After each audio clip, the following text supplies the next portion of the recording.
How many times have you followed rules no one ever wrote down? Deadlines, expectations, promises that never come true. The world feels absurd, and the temptation is to say, whatever. Albert Camus says, no. When everything feels meaningless, the answer isn't to give up. It's to rebel. Not the blind rebellion that destroys, but the kind that sets boundaries, holds onto balance, and protects what makes us human. In The Rebel, Camus shows us that saying no to what's unacceptable is also saying yes to the dignity we all share. Rebellion isn't revenge, it's solidarity with limits. No worship of terror. No fake promises of paradise. Today, we're getting straight to the point. Why disobeying can be an act of care. When rebellion turns into tyranny, and how to stop it. And what ethical boundaries matter when taking direct action, at work, in politics, in life. If you've ever thought that's just the way things are, this video is for you. Let's learn from Camus how to say a no that protects everything worth saying yes to. Take a deep breath. This is Camus, The Rebel, the philosophy of disobedience. Albert Camus doesn't start his philosophy with truth, God, or politics, but with the absurd.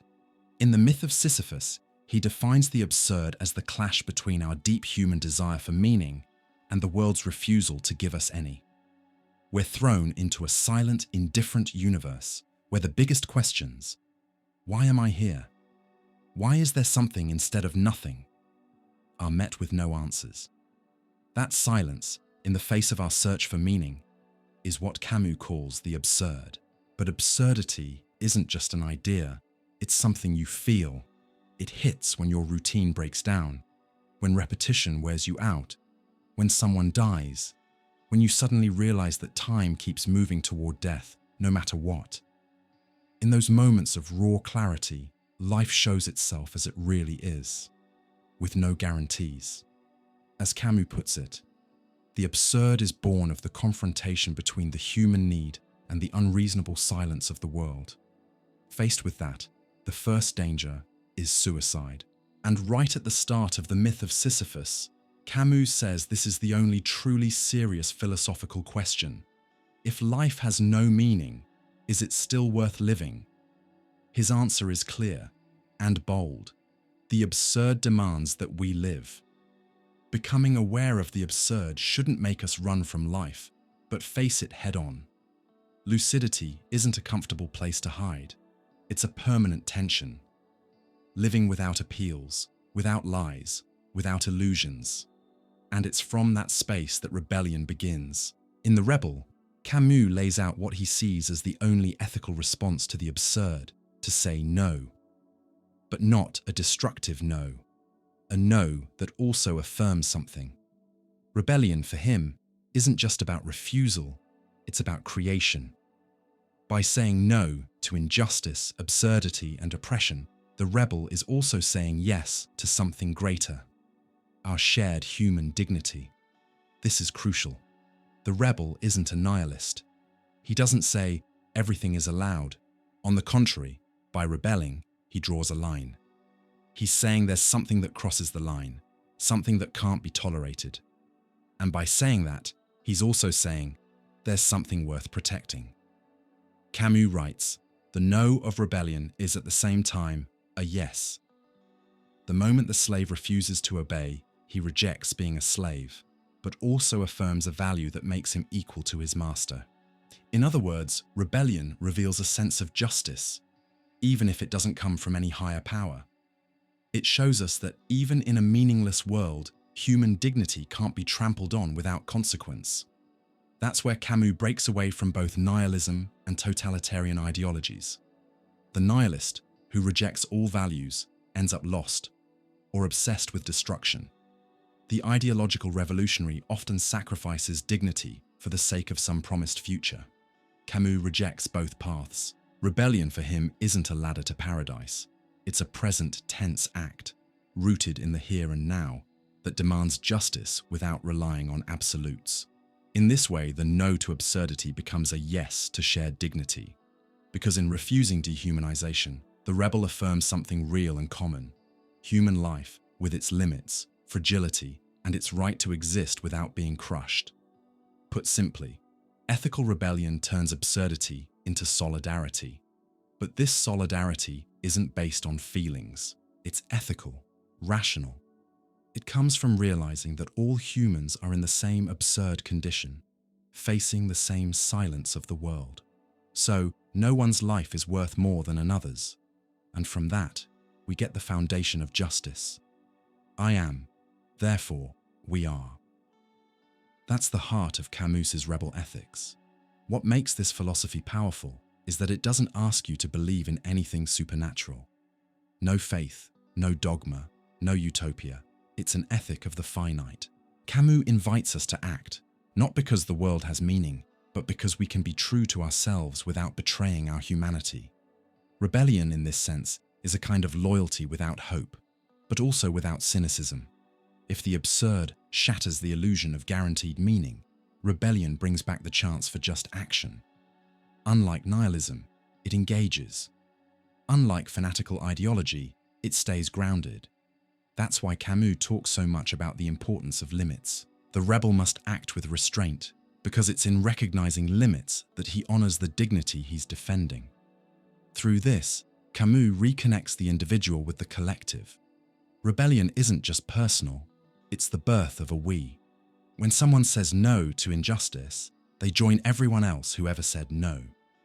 And from that comes a community of resistance, not built on ideology, but on a shared experience of dignity. That's when rebellion becomes more than a reaction.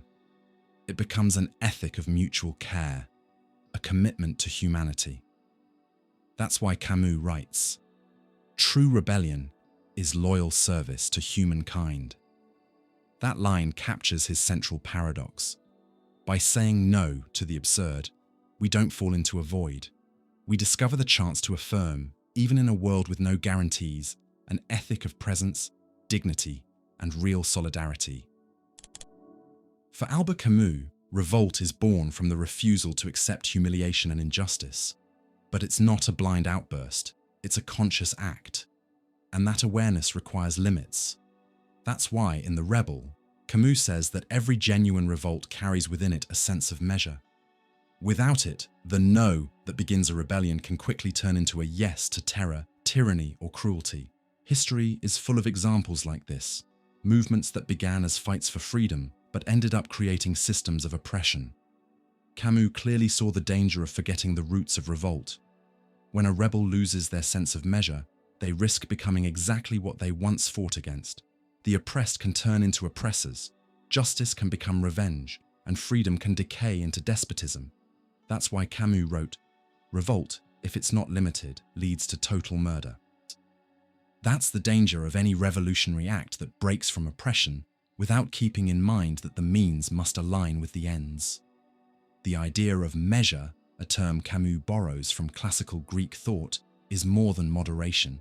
It's an ethical principle that protects the dignity of human action. In times of extremism and obsession with power, holding on to measure is almost a rebellious act in itself. For Camus, it's what keeps a revolt from becoming corrupted. It's what allows someone to remain human even when surrounded by inhumanity. In Letters to a German Friend, written during the Nazi occupation, Camus contrasts two worldviews. On one side, the nihilism of those who believe everything is allowed, justifying any crime for the sake of empire or revolution. On the other, the mindset of the true rebel who, even during war, refuses to justify barbarism. Camus writes, "You believe the end justifies the means. We, on the contrary, believe the means judge the end." That single line sums up a moral and political philosophy. It warns against the danger of sacrifice logic, killing in the name of a better future, torturing to protect the truth, silencing people to save the revolution. Camus sees that not as courage, but as betrayal. A betrayal of the very revolt that began by saying no. When a rebel adopts the methods of the tyrant, they no longer fight injustice, they become its new face. That's why Camus didn't trust revolutions that became absolute. The French Revolution started as a call for liberty, but quickly descended into Robespierre's reign of terror. The Russian Revolution promised justice, but led to the Gulag. In both cases, what was lost was measure. The common good was hijacked by an all-consuming idea, and human dignity was sacrificed on the altar of history. But Camus wasn't a reactionary. He didn't condemn all revolt or every revolution. What he rejected was fanaticism, the use of justice to justify what's unjustifiable. In this context, measure becomes a demand for consistency. The true rebel knows they can't fight oppression by becoming an oppressor. No cause, no matter how righteous, can use methods that destroy humanity and still call itself just. This sense of limit isn't weakness, it's moral strength, because it means restraint. Refusing to kill even when you have the power to do so. Refusing to lie even when lying feels convenient. Refusing to win at any cost. Camus knew this stance wasn't popular. He was heavily criticized for refusing to support crimes committed in the name of communism or anti-colonial struggles when those crimes violated human dignity. But for him, staying loyal to revolt required that stance. The ethics of measure is what keeps justice from turning into fanaticism. True freedom isn't doing whatever you want. It's acting according to principles that respect others and yourself. In that sense, measure is how freedom avoids turning into tyranny. Camus lived by that ethic. During World War II, he joined the French resistance against Nazism, but always warned that even necessary violence shouldn't become an excuse for hatred. In his articles for the newspaper Combat, he insisted that even in the most desperate fights, we must remember that the other, even the enemy, is still human. He wrote, "Even in struggle, there are limits we must not cross, or else we become what we fight." Revolt that stays true to itself doesn't worship the future or sacrifice the present for promises.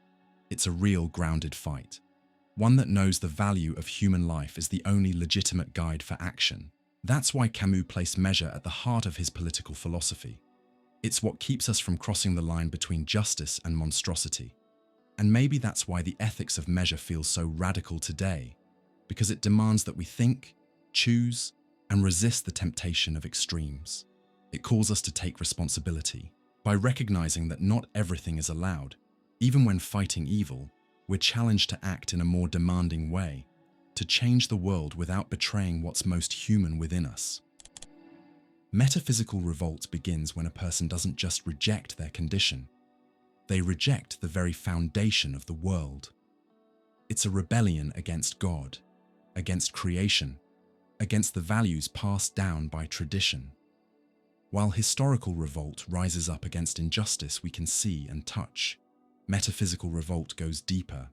It's an uprising against the ultimate meaning of existence itself. And when this kind of revolt completely denies anything beyond this world, it risks opening the door to the unlimited, including violence and crime. In The Rebel, Camus analyzes philosophers and writers who embodied this break: Sade, Lautréamont, Nietzsche, Dostoevsky. He doesn't treat them as mere provocateurs, but as philosophical symptoms. What they all share is the same turning point. Once a person denies God, they must build a new world from nothing. And here's the key question that arises. If God is dead, is everything allowed? The Marquis de Sade, maybe the most extreme of them, represents the figure of the libertine who takes moral rejection to its absolute limit. In his work, freedom becomes the right to indulge, to possess, to destroy. The other person becomes nothing more than an object of unlimited pleasure. Transgression isn't about resisting power anymore. It becomes a new form of power, tyrannical and without limits. Camus sees this as a dangerous reversal. Desire becomes absolute, and with that, all sense of dignity disappears.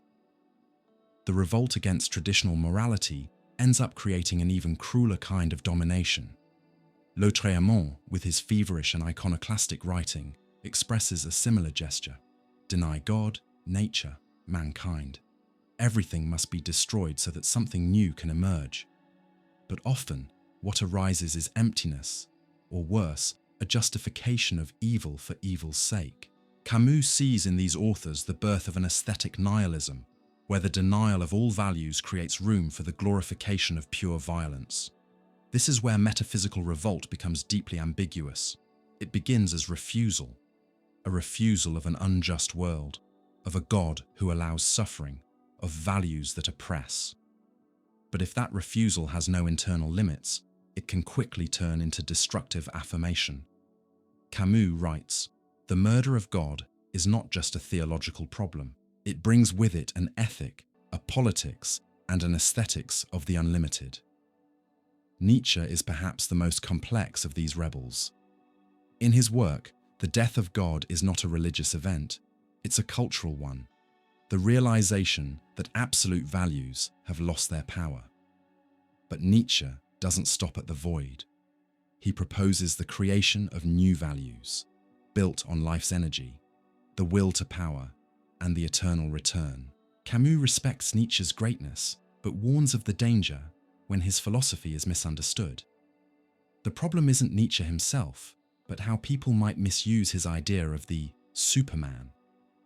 When man becomes the measure of all things, and that measure is power, the door is opened to totalitarianism.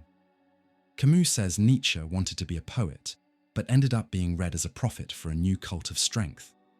Dostoevsky offers the counterpoint. Through characters like Ivan Karamazov and Stavrogin, he explores the pain of rebelling without God. Ivan asks, if God doesn't exist, is everything permitted? And that question echoes throughout Camus' work like a wound. For Dostoevsky, denying God doesn't set man free. It condemns him to justify the unjustifiable. In The Possessed, the young revolutionaries, by rejecting all transcendence, fall into terror in the name of reason and justice.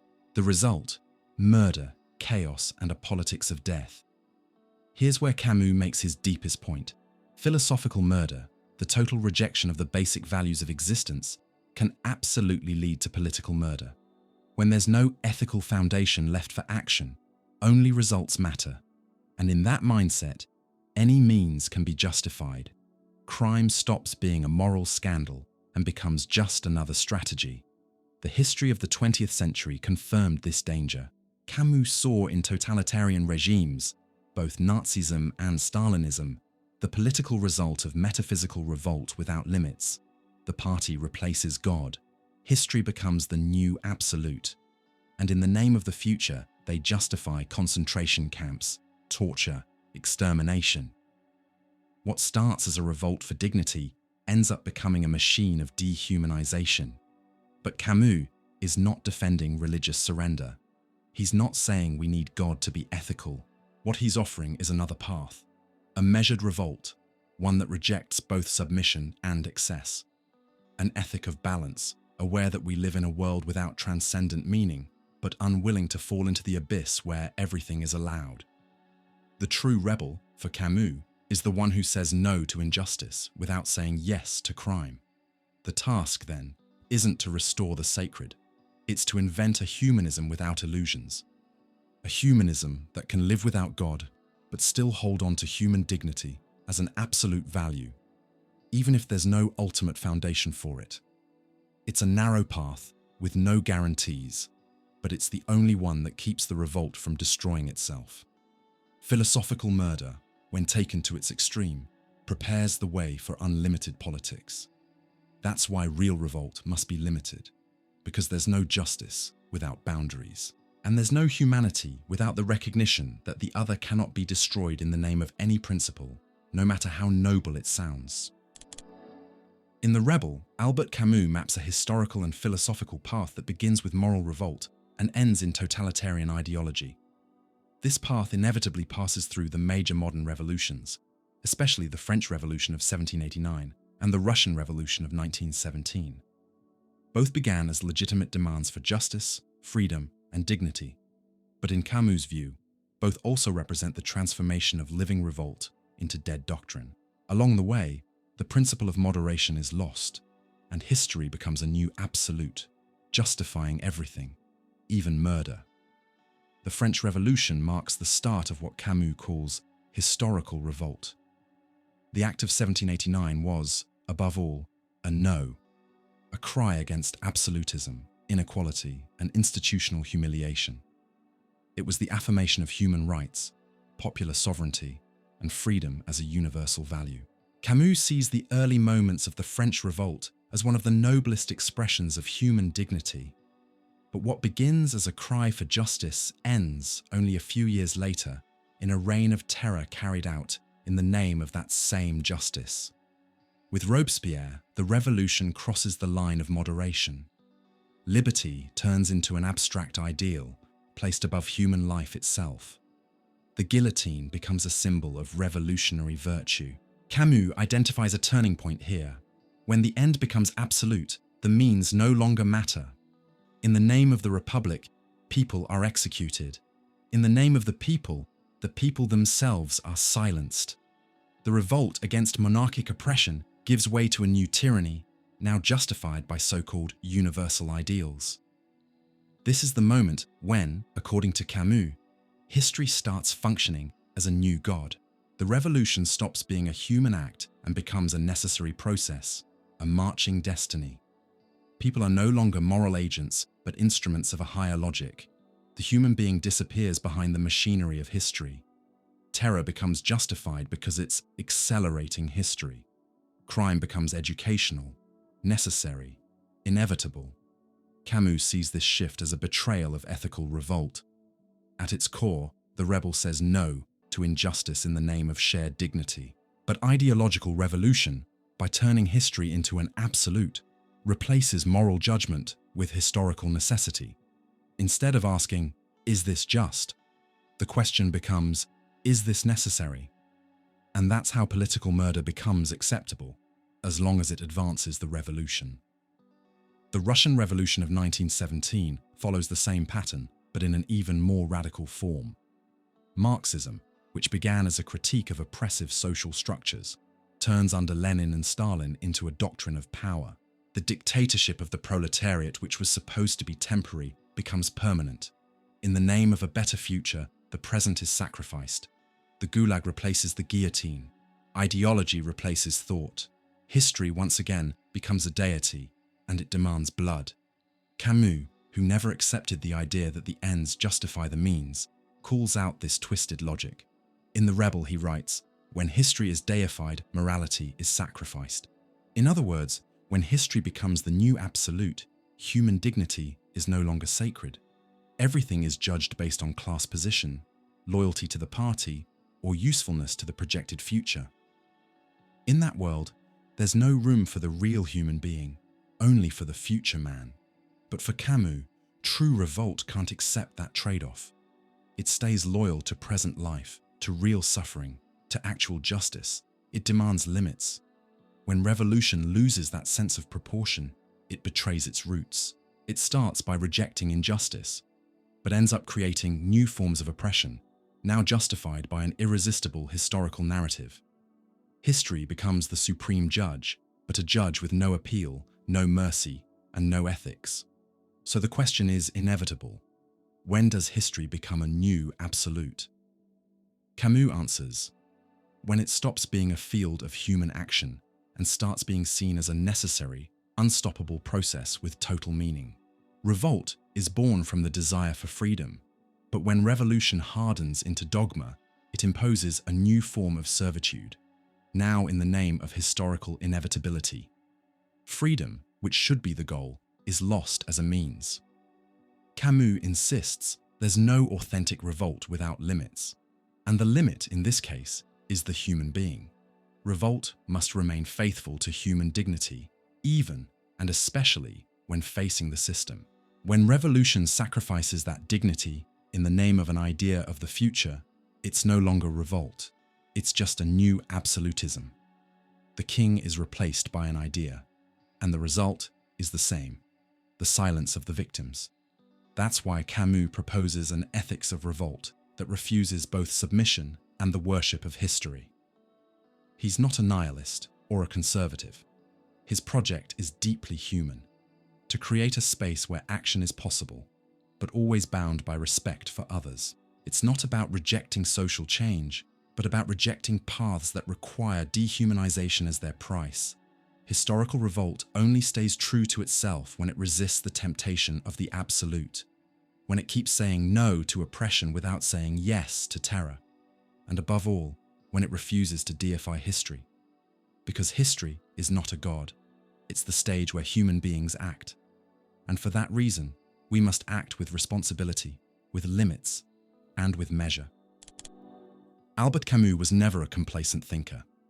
Even while aligned with the French left, he stayed restless and alert, refusing to accept any ideology that sacrificed human beings at the altar of an idea. In The Rebel and the political essays collected in Actuel, Camus laid out a sharp critique of Marxism-Leninism, especially its use of systematic violence in the name of an idealized future. For him, there can be no real justice where the worship of history justifies killing. His core argument is simple but devastating. Marxism-Leninism justifies its means by its promised end: a classless, equal, and liberated society. But throughout the 20th century, that end was used to justify mass crimes, silencing dissent, purges, and forced labor camps. Camus asks, what kind of justice needs torture to be born? What's left of our humanity in a revolution that demands we ignore today's pain for the sake of some future salvation? To understand Camus' critique, you have to recall how he defines revolt. In The Rebel, he writes that a rebel is someone who says no to oppression, but in saying no is also saying yes to shared human dignity. Revolt, then, is ethical before it's ideological. It doesn't accept that evil is ever necessary. It demands justice now, not someday. That's where his tension with Marxism-Leninism begins. While it accepts evil as a necessary part of historical change, Camus insists that it's the means that judge the ends, not the other way around. In Leninism, politics becomes constant war. The party claims to represent history in motion. Violence is seen as justified because it's believed to be pushing the revolution forward. Anything that stands against the party is labeled an enemy of humanity's future and must be eliminated. Camus rejects this logic outright. To him, it's the death of true politics and the rise of a new kind of absolutism, now disguised as historical science. This critique hits even harder when we look at what actually happened in the 20th century. Stalinism, with its purges, labor camps, and total control over people's lives, is, for Camus, the ultimate betrayal of revolt. An ideology that begins by claiming to liberate the oppressed ends up creating new chains, destroying the very idea of freedom. Camus said it clearly.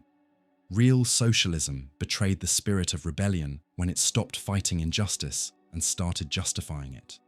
But he didn't reject Marx entirely. His criticism was focused and precise. He respected Marx as a thinker of alienation, a sharp critic of capitalism, and someone who exposed systems of exploitation. What Camus rejected was the transformation of Marxism into a secular religion. Marxism-Leninism as a tool for absolute power. To Camus, when Marx is read like a prophet and the party becomes his only voice, thought dies and freedom disappears. Camus believed that for justice to be real, it cannot require human sacrifice for the sake of a future ideal. It has to be grounded in the present. He wasn't saying we should abandon political struggle, only that we must set ethical boundaries around it. That's what he called measure, a principle taken from ancient Greek tradition, which teaches that human action must recognize its own limits. Justice without measure becomes tyranny. In practice, this means rejecting the logic of revolutionary violence that promises paradise, but delivers hell. It means refusing the claim that the ends justify the means, especially when those means involve murder, censorship, and repression. Camus wrote, "No future good can justify present evil." A simple sentence, but one that strikes at the moral core of any ideology that tries to act as a savior. Camus believed that worshipping history was a modern form of religion. What was once sacred in God became sacred in a utopian future. But that future is abstract. And being abstract, it allows for all kinds of abuse in the present. The revolution loses its soul. It turns into a machine. People stop being ends in themselves and become tools, statistics, parts of a system. And the worst part, it's all done in the name of justice.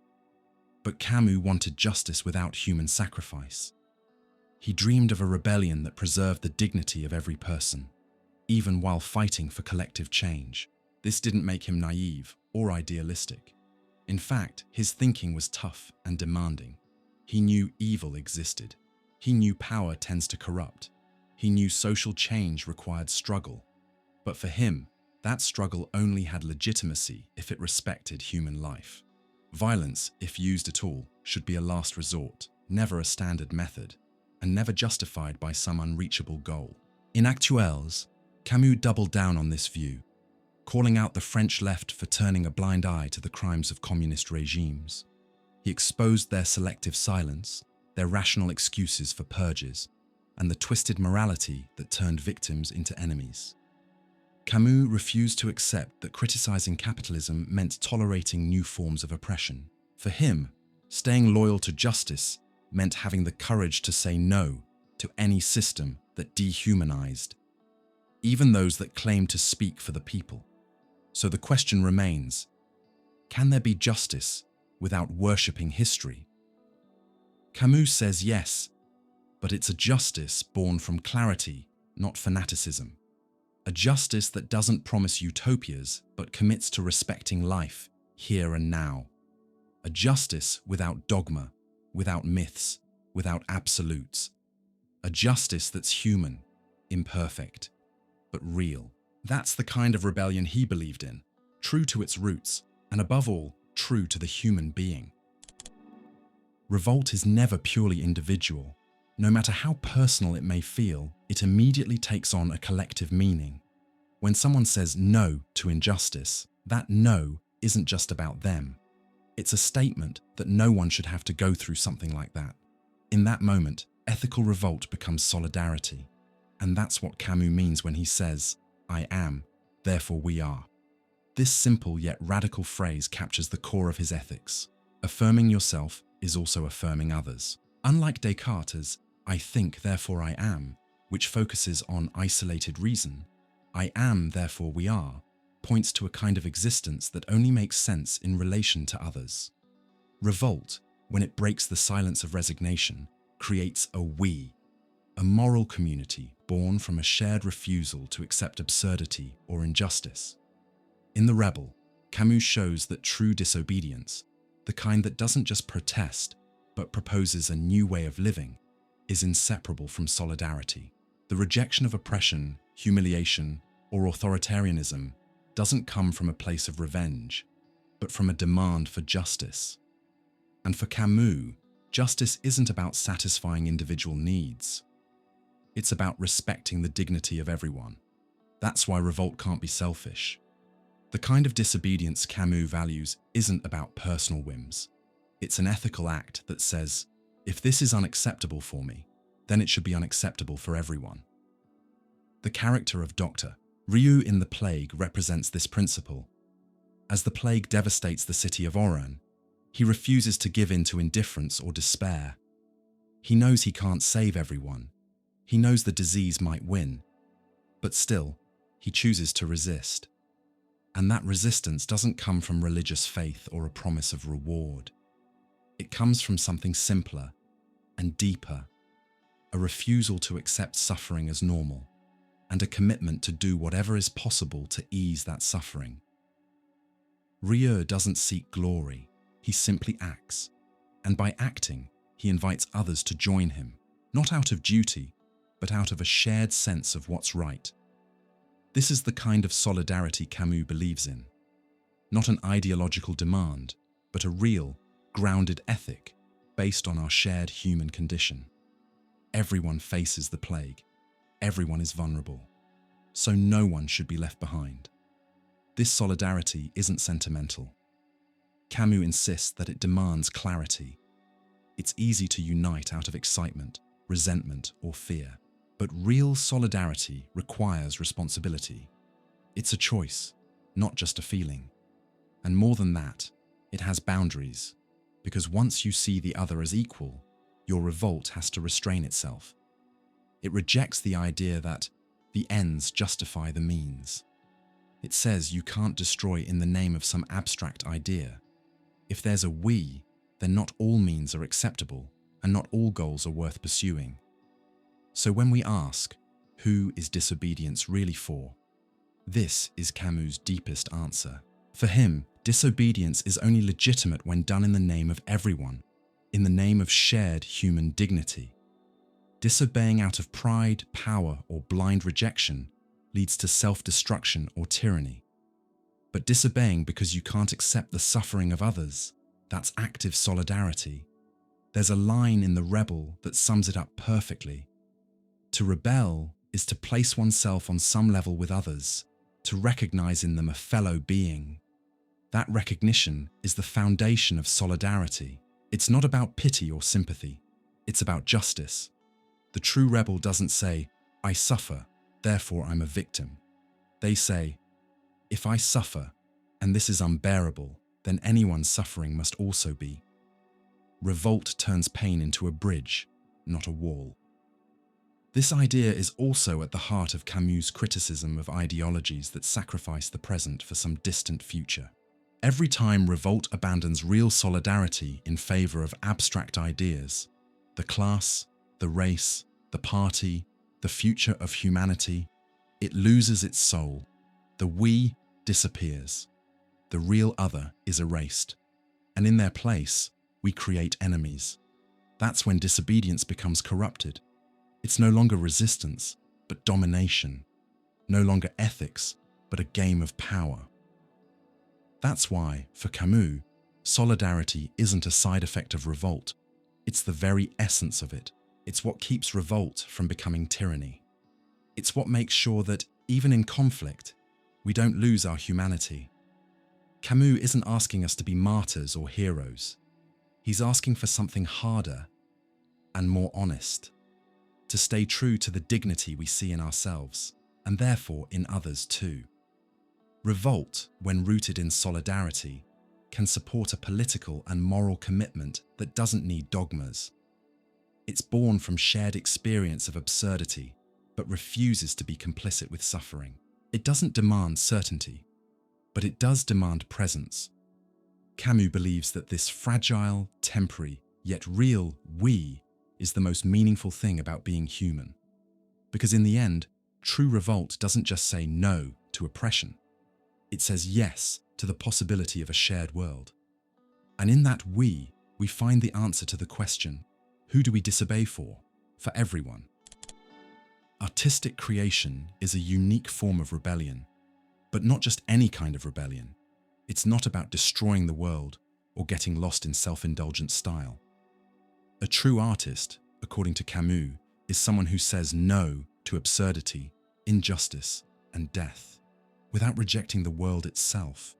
They refuse to accept the unacceptable, but they don't walk away from beauty. Their work doesn't aim to erase reality, but to preserve a shared world, even if that world is fragile or full of contradictions. In The Rebel, Camus dedicates an entire section to what he calls the rebel artist. He argues that to create is to both affirm and set boundaries at the same time. Art as a human act comes from the awareness of death, the passing of time, and the vulnerability of existence. But it refuses to surrender. To create is to resist. To create is to say, despite everything, it's still worth expressing the world, shaping it, and trying to make sense of it. It's a yes to life, even when life offers no guarantees. But how do you create without falling into the trap of worshipping art for art's sake? That's the tension Camus explores. Modern art at times becomes obsessed with total rupture, rejecting any shared values or human references in favor of pure form, shock value, or aesthetic nihilism. Camus rejects this path. For him, art that cuts itself off from the world in the name of itself loses its purpose. It stops communicating, stops connecting, stops saying anything that can actually be lived. It becomes closed off, hollow, disconnected. Real artistic rebellion, then, is about finding balance, a delicate tension between saying no and saying yes. Though, the rebel artist is the one who says no to lies, to conformity, to mediocrity, but at the same time says yes to beauty, to language, to the possibility of meaning. Their creation is a bridge, not a wall. It remains rooted in the real world, even when it challenges it.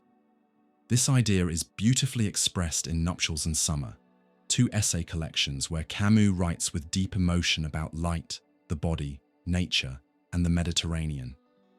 Here, art isn't an escape.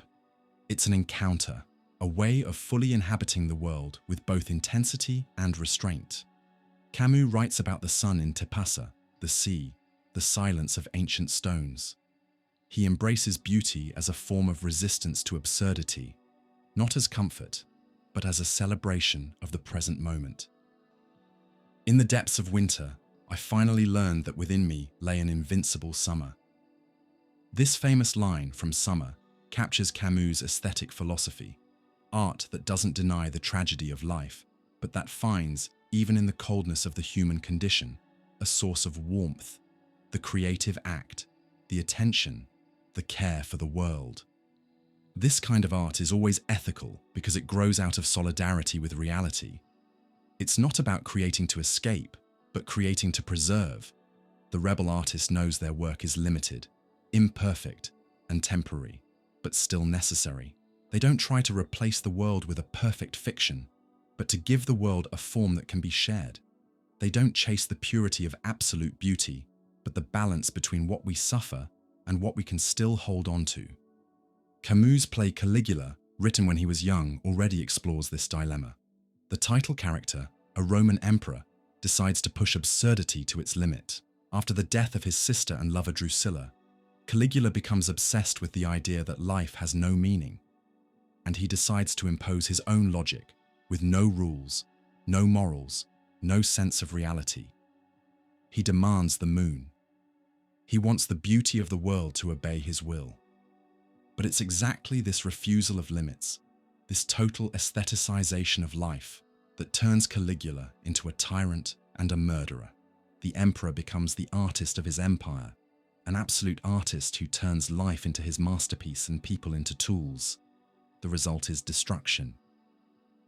Camus shows us that the desire for total artistic control, when applied to real life, ends in cruelty. Creating without limits becomes a form of violence. This critique also applies to artistic movements that, in the name of freedom, cut all ties with human experience.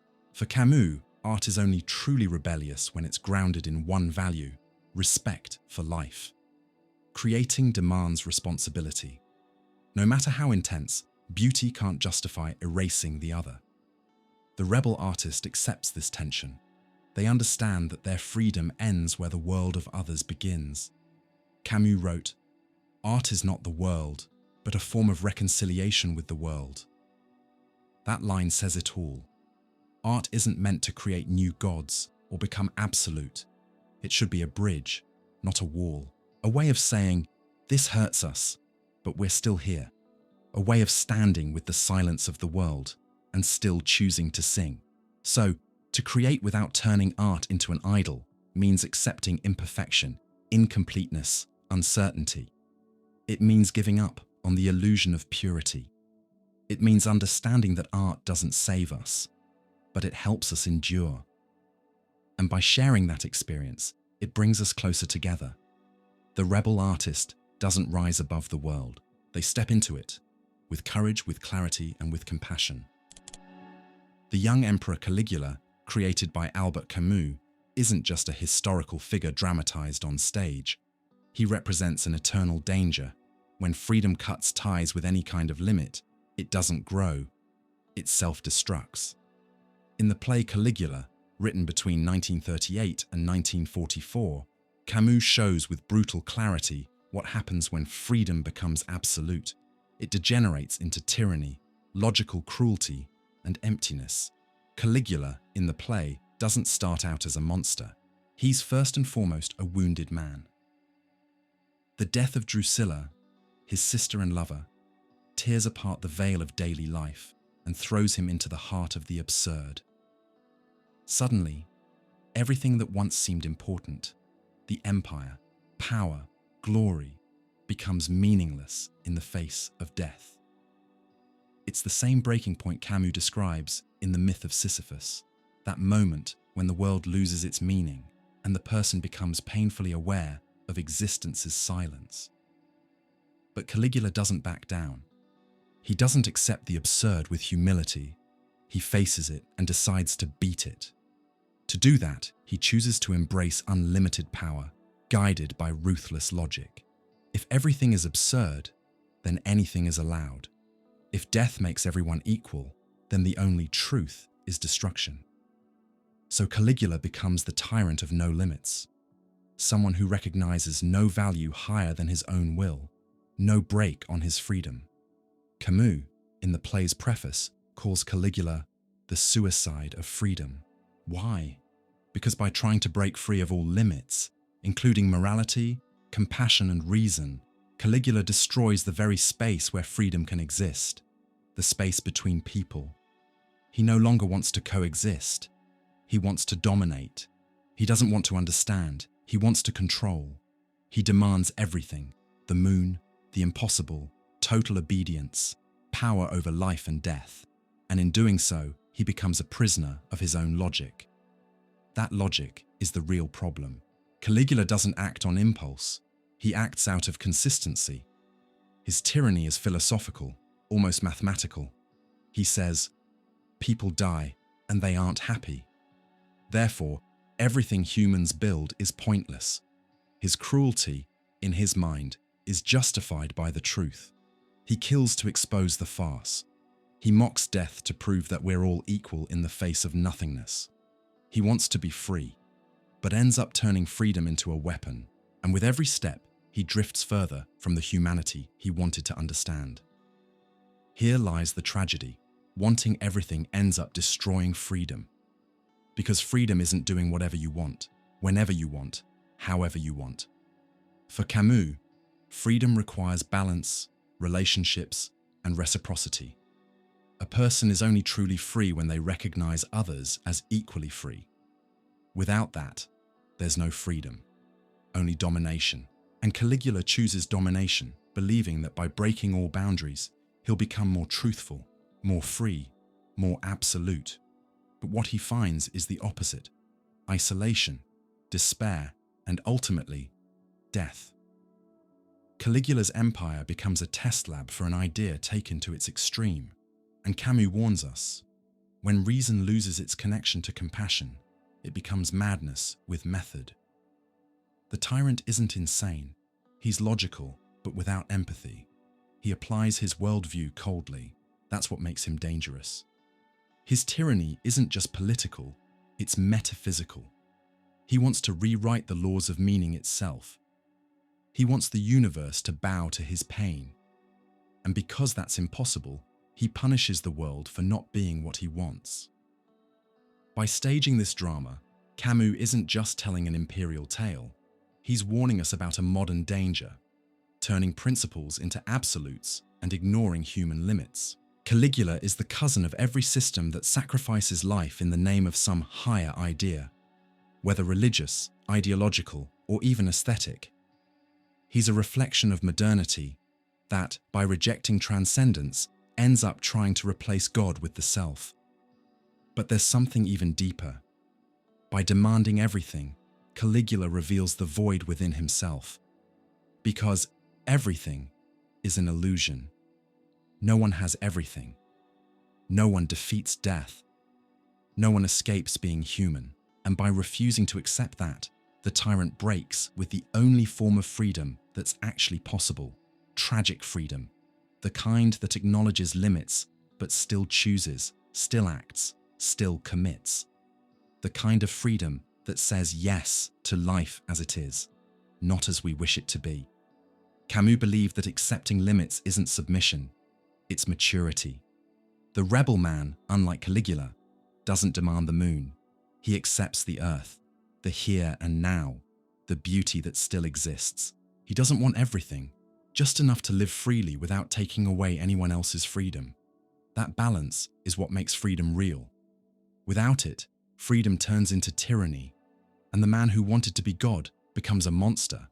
So, the desire for everything destroys freedom because it cuts the ties that connect us to the world and to each other. Wanting it all is deep down a rejection of everything that's real. other people, time, the body, death, love. Caligula wants to escape the human condition, and in doing so, he denies his own humanity. His so-called unlimited freedom is actually a kind of slavery to pride, to pain, to despair. With this play, Camus shows us that true freedom isn't in the fantasy of being limitless, but in the courage to live within limits, without betraying yourself, and without betraying others. In The Just Assassins, a play written by Albert Camus in 1949, the author dives deep into a moral dilemma that has haunted revolutions throughout history. Is it possible to kill in the name of justice without betraying your own humanity? Set in Tsarist Russia in 1905, the story follows a group of socialist revolutionaries plotting the assassination of the Grand Duke, a symbol of the oppressive regime. But instead of glorifying martyrdom or revolutionary heroism, Camus gives us a drama of conscience, a clash between ideals and ethical limits. The characters aren't fanatics. They're men and women deeply committed to justice. They're not acting out of ego or thirst for power. As the title says, they are just, but in a tragic sense. They carry the tension between the urgency of political action and the guilt such action inevitably brings. Camus creates a space where violence isn't just a mechanical tool. It's a moral wound that never fully heals. The main character, Ivan Kalyaev, agrees to throw a bomb at the Grand Duke's carriage. But when he sees that the Duke is accompanied by 2 children, he steps back. Not out of fear, but out of principle. He believes that the revolution cannot justify killing innocents, not even for a just cause. By sparing the children, he draws an ethical line within the revolutionary logic. And this limit is exactly what makes him tragic. His clarity of conscience separates him from a terrorist and brings him closer to a true rebel. This is where Camus poses one of the core questions of his political philosophy. Is there a form of violence that doesn't destroy solidarity? Because revolt, if it's to stay true to itself, must preserve the we, the shared bond that connects us as human beings. Violence that breaks this bond, that turns others into tools, into statistics, is no longer revolt. It becomes nihilism or raw power. Kalyaev's dilemma shows that the real revolutionary struggle isn't just against the tyrant, it's also against the temptation to become one. In The Rebel, Camus writes that the true rebel refuses injustice without committing it. He understands that every act of violence, no matter how politically justified, carries a spiritual cost. That cost is guilt, not as a psychological burden, but as a recognition of the moral complexity of the human condition. The Just Assassins doesn't romanticize guilt. It's not about glorifying the suffering of revolutionaries or using guilt as a badge of honor. Instead, Camus shows that even when violence feels necessary, it should never be celebrated. He rejects the illusion of ideological purity. He knows that politics, when cut off from ethics, becomes fertile ground for terror. That's why he insists crime should never be done with a cold heart. The play also highlights the conflict within the group. Dora, for example, represents a deep ethical awareness that refuses to turn life into a mere tool.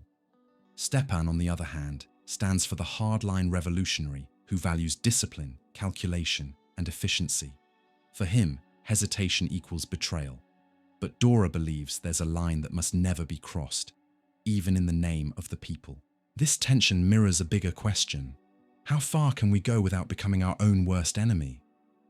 This is where Camus sets himself apart from revolutionary thinkers who support unlimited violence. He rejects both powerless moralism and cynical strategy. His position is harder and more honest. He admits that violence might sometimes be necessary, but insists it should never be clean, never glorified, never forgotten. Freedom should never come at the cost of losing our moral conscience. True solidarity, in Camus's view, doesn't come from uniformity or abstract causes. It comes from our shared human experience. It requires us to see the other not as an enemy, but as someone who also suffers, hopes, and fears, just like us. Violence that keeps that awareness alive, if such a thing can exist, may be the only kind that doesn't destroy the meaning of revolt. But even that kind of violence must be met with silence and mourning, not with pride. At the end of the play, when Caligula is arrested and faces the Grand Duke, he doesn't show regret, but he doesn't boast either. He accepts death as the consequence of his act, but rejects any hero worship. His dignity doesn't come from having killed. It comes from knowing that even a necessary act can be tragic. That's the core of Camus' position. Justice doesn't require innocence, but it does demand clarity. And clarity begins when we recognize that human life has a value that must never be denied without losing something essential in ourselves. So, does Camus believe there is a kind of violence that's still compatible with solidarity? Maybe. But only if that violence never forgets that it wounds. Only if it doesn't become a habit or a ritual. Only if it carries the weight of guilt, not the arrogance of reason.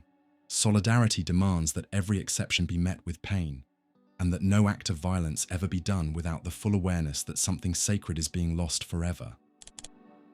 Meursault, the main character of The Stranger, isn't a hero. He's not a martyr or a villain either. He's above all a living, feeling body.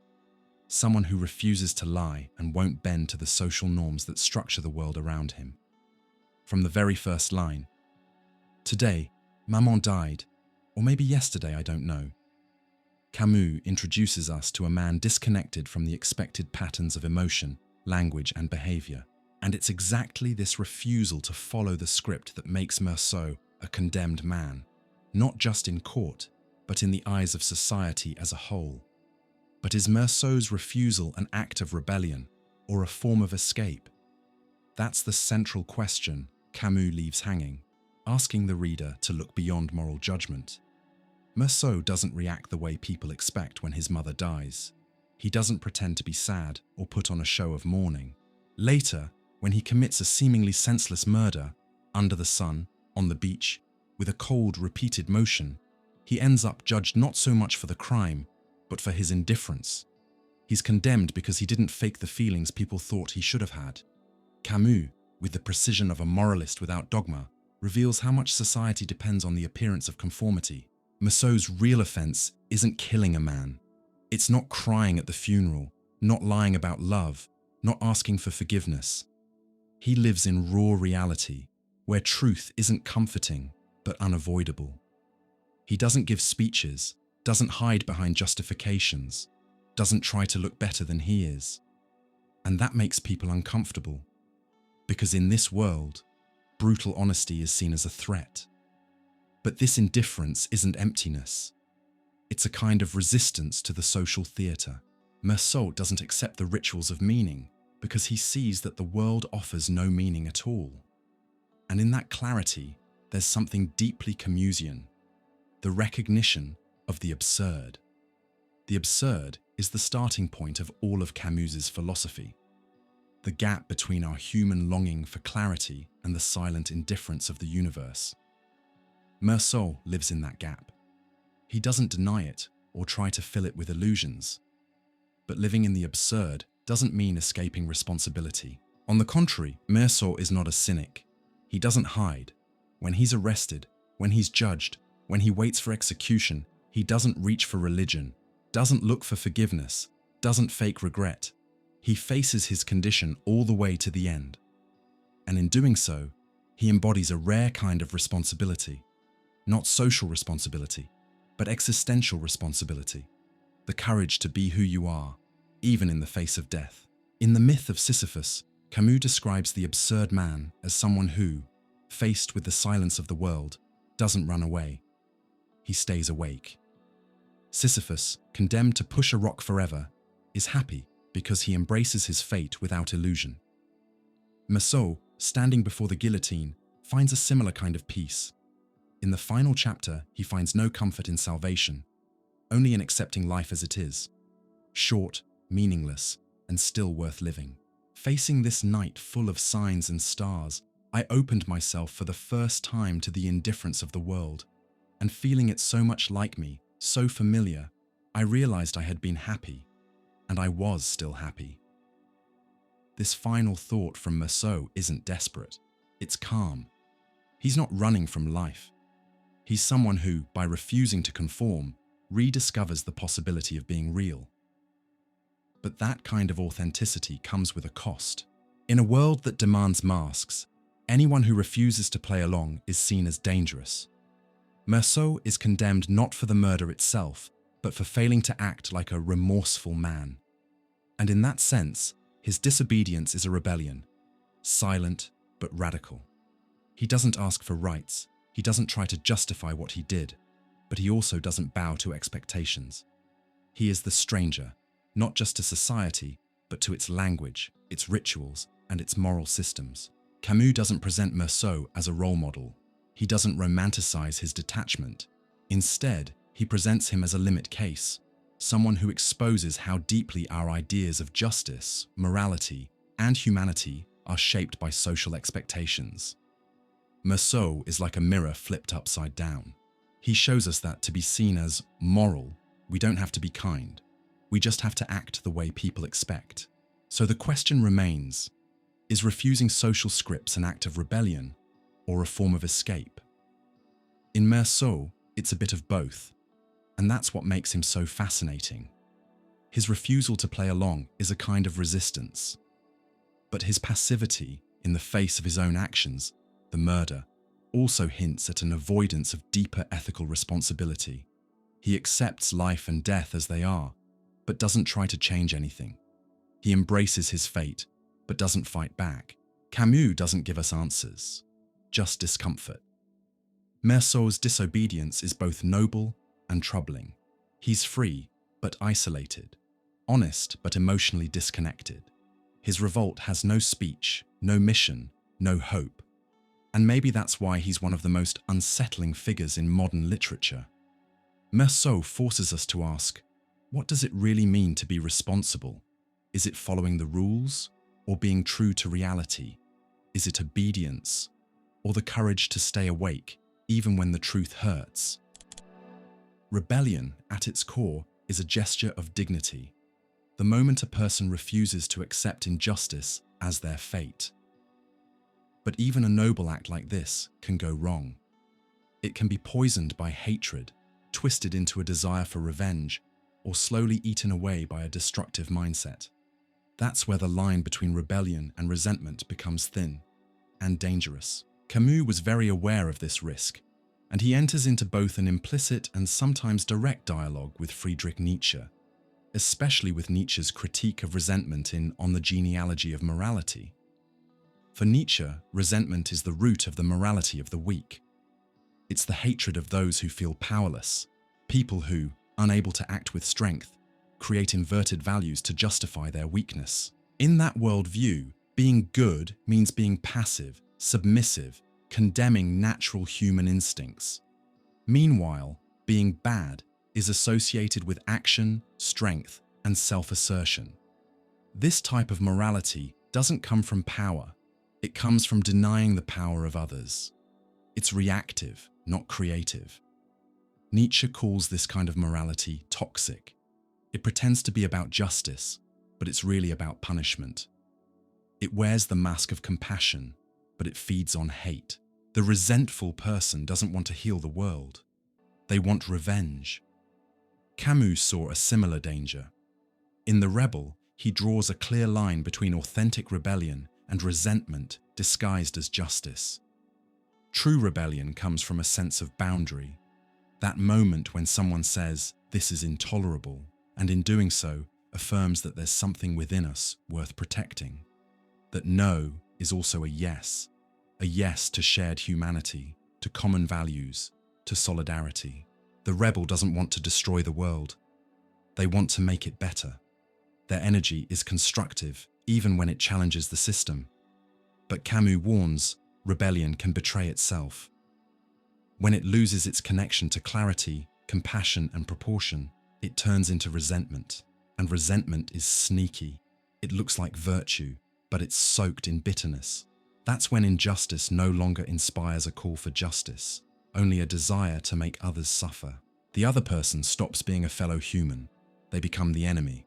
Rebellion becomes destruction, driven by pain instead of dignity. Camus saw this happening in the major revolutionary movements of the 20th century. The fight against oppression, when corrupted by resentment, became a machine of punishment. The rebel became the executioner. The fight for freedom turned into a cult of terror. Socialism, tainted by ideological hatred, began to justify crimes in the name of history. For Camus, all of this was a sign that rebellion had lost its soul and surrendered to the logic of resentment. Nietzsche and Camus, though they come from different starting points, meet at a crucial idea. Real strength means affirming life, not hating others. For Nietzsche, a free spirit is someone who creates their own values, lives with intensity, and doesn't define themselves by what they're against. For Camus, a true rebel is someone who says no to injustice, but also says yes to shared life. Both thinkers are skeptical of bitter moralists, of those who speak of justice but really just want to punish, of those who mask their frustration behind a noble cause. So how do we stop rebellion from turning into revenge? Camus gives us a few answers. First, moderation. A rebel must recognize that even the most just cause doesn't give them permission to do anything they want. Saying no to oppression doesn't mean saying yes to cruelty. Ethical rebellion requires limits, and those limits come from respecting human dignity, even the dignity of the enemy. Once that line is crossed, rebellion betrays itself. Second, solidarity. Real rebellion builds a we. It doesn't isolate, divide, or use people. It recognizes, even in the oppressor, a wounded human being. That's why a rebellion rooted in solidarity refuses to play the same game of power. It doesn't want to flip the roles. It wants to end domination altogether. It doesn't want to become the tyrant. It wants to end tyranny. Third, lucidity. The Camus-style rebel knows evil exists, but also knows it can exist in anyone, including themselves. That's why they're suspicious of pure causes, easy solutions, and people who speak with absolute certainty. The resentful person always thinks they're innocent. The lucid rebel knows that every action has a cost, and that real justice requires constant vigilance. Finally, Camus insists on a rebellion that rejects the absolute. Whenever rebellion becomes absolute, a religion, an ideology, a myth, it disconnects from reality. And in doing so, it loses contact with others. To stay true to itself, rebellion must stay open. Open to doubt, to conversation, to time, to imperfection. Resentment demands either perfection or collapse. True rebellion accepts that the world is flawed and still fights for dignity. In the end, the dialogue between Camus and Nietzsche isn't a disagreement, it's a deepening. Camus takes Nietzsche's warning about resentment seriously and builds on it. He offers a path toward ethical rebellion, one that stays true to freedom and justice without falling into revenge or hatred. A rebellion that knows how to say no, but never forgets the yes that gives that no its meaning. The phrase, "if God doesn't exist, then everything is permitted," has become one of the most famous and unsettling lines in modern literature. It's spoken by Ivan Karamazov, a character in The Brothers Karamazov by Fyodor Dostoevsky. But despite its simplicity, the statement holds a deep and dangerous weight. It expresses a moral crisis. If there are no transcendent values, then what holds morality together? Albert Camus, a careful reader of Dostoevsky, saw in this dilemma the starting point of modern metaphysical rebellion, and a constant threat that by losing God, we might also lose all sense of measure. To Ivan, the world is a moral scandal. His atheism doesn't come from arrogance, but from moral sensitivity. He can't accept the suffering of children, violence, or cosmic injustice. His rejection of God isn't about lacking proof. It's emotional, born from outrage. He refuses God like someone returning a ticket to a show they find immoral. If the price of universal harmony is a single tear from a tortured child, then rebellion is the only option. Camus saw in this act the birth of metaphysical revolt, a radical no, not to morality, but to a God who seems to tolerate the intolerable. In The Rebel, Camus treats Ivan as a key figure, someone who senses the abyss left behind by the death of God but refuses to fill that emptiness with cynicism. Still, the abyss remains. Without God, without transcendence, how do we set moral boundaries? What stops us from lying, killing, or embracing chaos? Dostoevsky doesn't leave the question in the abstract. In another major novel, Demons, also known as The Possessed, the character Kirillov takes this logic to its limit. If there's no higher authority, then man becomes his own god. And if that's true, then he must assert his total freedom. Kirillov decides that suicide is the ultimate act of freedom because it breaks all external controls. His nihilism isn't hopeless, it's active. He tries to build a new morality from nothing, but the result is destruction. Camus sees these characters as symptoms of a world where traditional values have collapsed and nothing new has taken their place with equal strength. The denial of God, which could have been liberating, turns into the prelude to political violence. The young revolutionaries in Demons aren't just fighting the Tsar. They want to tear down the structure of reality itself. For them, murder becomes a method. Killing is how they prove that no higher order exists. It's a declaration of freedom, in blood. Everything is permitted, stops being a theory, and becomes a strategy. This is where Camus draws a line. He insists, losing transcendent values shouldn't lead to moral relativism or justify crime through meaninglessness. On the contrary, without absolute foundations, we become even more responsible. If there's no God to judge us, then judgment falls to us. And that makes each act even more serious. Camus rejects both passive and active nihilism. Passive nihilism hides in indifference. Active nihilism chases power or destruction. Both betray true rebellion. For Camus, the answer lies in an ethics of limits, a secular but demanding morality. If values aren't given, then they must be chosen, and they must be based on our shared human condition, our pain, our fragility, our mortality. In this context, rebellion becomes the starting point of a new ethics. But not an ethic of anything goes. Rather, an ethic of not everything goes. The rebel says no to injustice only because they believe there's something worth preserving. This affirmation doesn't need transcendence. It needs commitment. A commitment to human dignity, to others, to the limits that make freedom possible without destroying itself. From Dostoevsky, Camus concludes that the absence of God doesn't automatically free us. It hands us over to ourselves. And that is an enormous responsibility. There's no appeal to eternity anymore. All we have is the present. No more heaven or hell, only earth. And it's here, in this life, that our actions must be judged.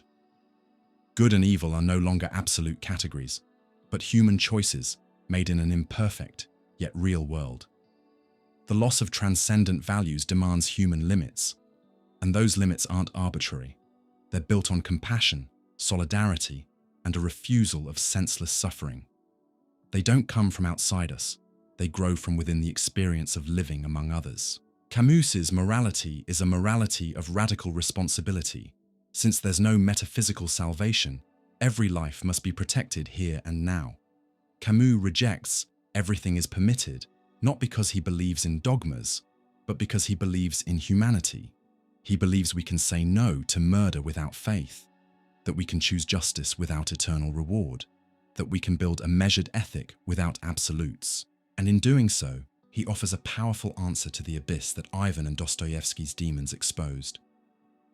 Without God, not everything is permitted, because other people still exist. Civil disobedience is, above all, an ethical act. It's that moment when a person faced with an unjust command refuses to obey, not out of pride, but out of loyalty to their conscience. This gesture, both personal and political, appears across different historical and cultural moments. In the writings of Thoreau, Gandhi, Martin Luther King Jr., and Albert Camus, we find variations of the same drive. rejecting injustice as a foundation for a new kind of action. But even though they agree on resisting ethically, each of these thinkers is grounded in a different worldview. And it's exactly that contrast that helps us better understand Camus' place in the conversation about nonviolence and the limits of disobedience. In 1849, Henry David Thoreau published his famous essay, Civil Disobedience. In protest against slavery and the US war with Mexico, Thoreau refused to pay taxes that supported those injustices. His message was simple and radical. The only obligation I have the right to assume is to do at any time what I think right. For Thoreau, the moral authority of the individual comes before the authority of the state. If a law is unjust, it must be disobeyed. This disobedience isn't violent, it's firm. The goal isn't to destroy the state, but to withdraw consent from it. Gandhi, inspired by Thoreau and Indian spiritual traditions, expanded this logic through his idea of satyagraha, the power of truth. For Gandhi, resistance must be completely non-violent. Disobedience becomes a form of purification, a way to seek truth through voluntary suffering. Rejecting injustice is inseparable from inner transformation. The goal isn't to destroy the oppressor, but to convert them. Political action becomes a spiritual path. Martin Luther King Jr., as an intellectual heir of Gandhi, adapted these principles to the civil rights movement in the US. In his letter from Birmingham jail, he wrote, "An unjust law is no law at all." King insisted that civil disobedience should be public, deliberate, non-violent, and ready to face legal consequences. Its power lies in revealing injustice and staying faithful to the Christian ideal of love. Resistance should not only seek freedom, but also reconciliation. Albert Camus, coming from a different background, existential, Mediterranean, secular, shared the gesture, but questioned the foundation. In The Rebel, he agreed that disobedience begins with a moral impulse, rejecting any power that violates human dignity. But he rejected both religious transcendence and ideological absolutes. For Camus, resistance doesn't need to be rooted in some eternal truth. It just needs to be grounded in balance and solidarity. And that's where his view stands out. While Gandhi and King based their actions on higher truths, spiritual, moral, or divine, Camus believed ethical action can and should come from our human condition.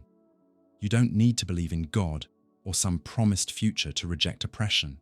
You just need to recognize that someone else's suffering is wrong, and that every human life deserves respect. This ethics without transcendence is built on two principles: measure, which keeps us from going too far, and solidarity, which builds a sense of us through shared rebellion.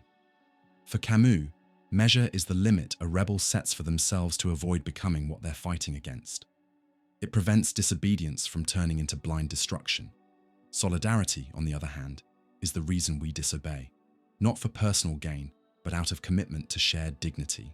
When someone says no to an unjust law, they're also saying that no human being should be humiliated. That refusal is both political and ethical, and always clear-headed. In this sense, Camus' criteria reinforce nonviolence, even if he doesn't treat it as absolute.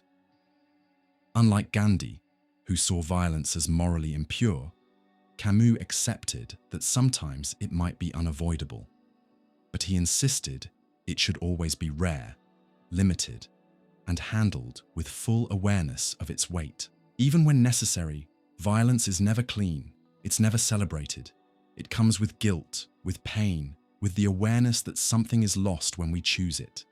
The true rebel, Camus said, is the one who would rather be the victim than the accomplice. In The Plague, this view takes literary form.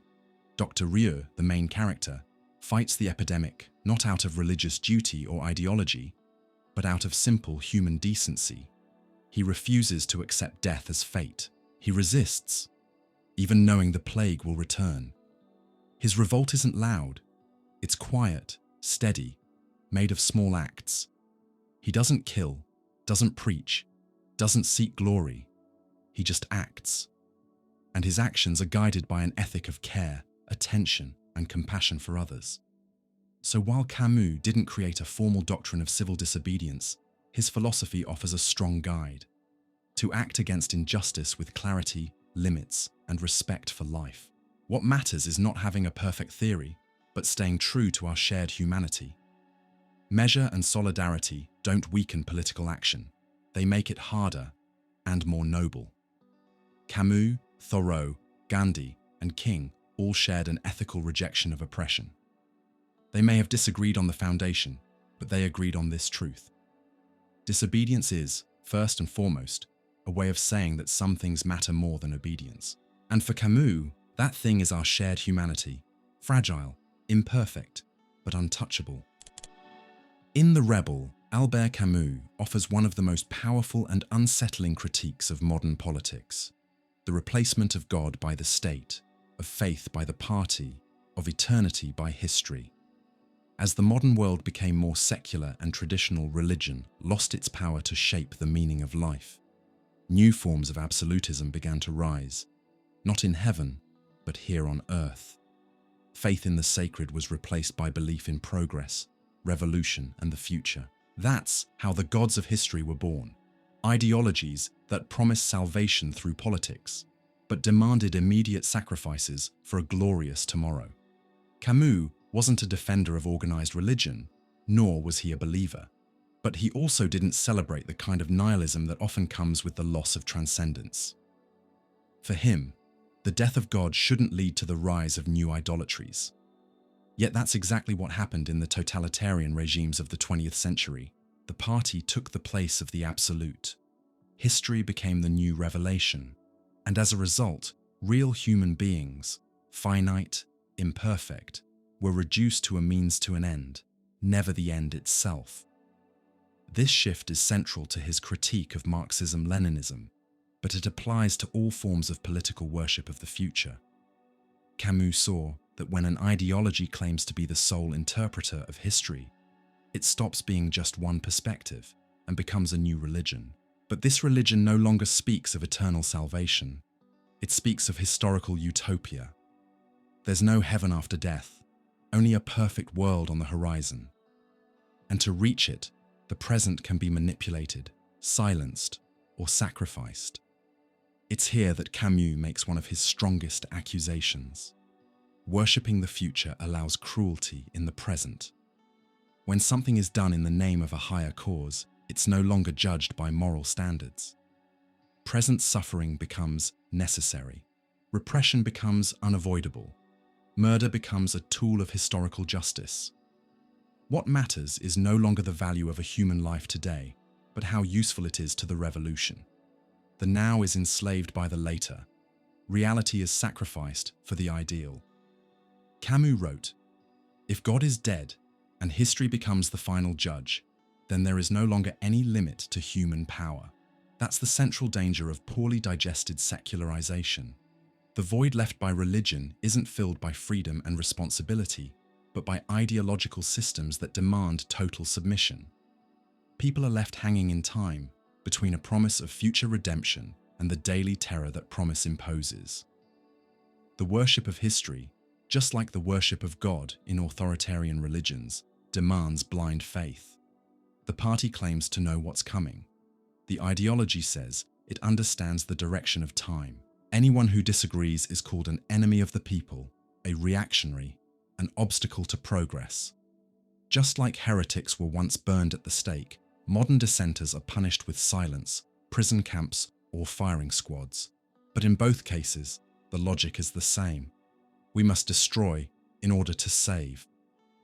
Camus saw this as a betrayal of true rebellion. Because true rebellion, born from the refusal to accept suffering and injustice, must defend the value of life right now. It cannot accept that today's pain is okay if tomorrow will be better. The rebel, he said, resists the temptation to worship the future. He knows that any value that doesn't exist in the present is a dangerous illusion. Freedom that kills, justice that tortures, peace that oppresses. These are contradictions in terms. As an alternative to the gods of history, Camus offers an ethic of balance, clarity, and responsibility. He doesn't dream of perfect futures. His commitment is to what can be done here and now, with awareness and care. He knows evil exists, but refuses to accept it as a tool for good. His rebellion is without religious faith, but not without principles. It is secular, but not cynical. And most of all, it is deeply ethical. Worshipping the future, by turning a historical plan into something absolute, destroys the richness of the present. In the name of a perfect model, real-life diversity is erased. In the name of a perfect society, the messy truth of today's society is silenced. And the worst part? It's all done in good conscience, as if suffering were a fair price for humanity's march forward. Camus exposes this murderous good conscience. For him, the real danger isn't hatred. It's the unshakable belief that you're doing good, even if it costs human lives. That warning still hits hard today. In a world where political leaders still sell bright futures at the expense of the present, Camus' philosophy is a wake-up call. Secularization, when not paired with responsibility, can create monsters. The loss of transcendence demands even more care with the means we use. If there's no heaven to justify the ends, then our goals must fit within the here and now. They must honor human dignity in the present. Camus doesn't offer a new religion or ideology. He offers a principle. Human life is a non-negotiable value.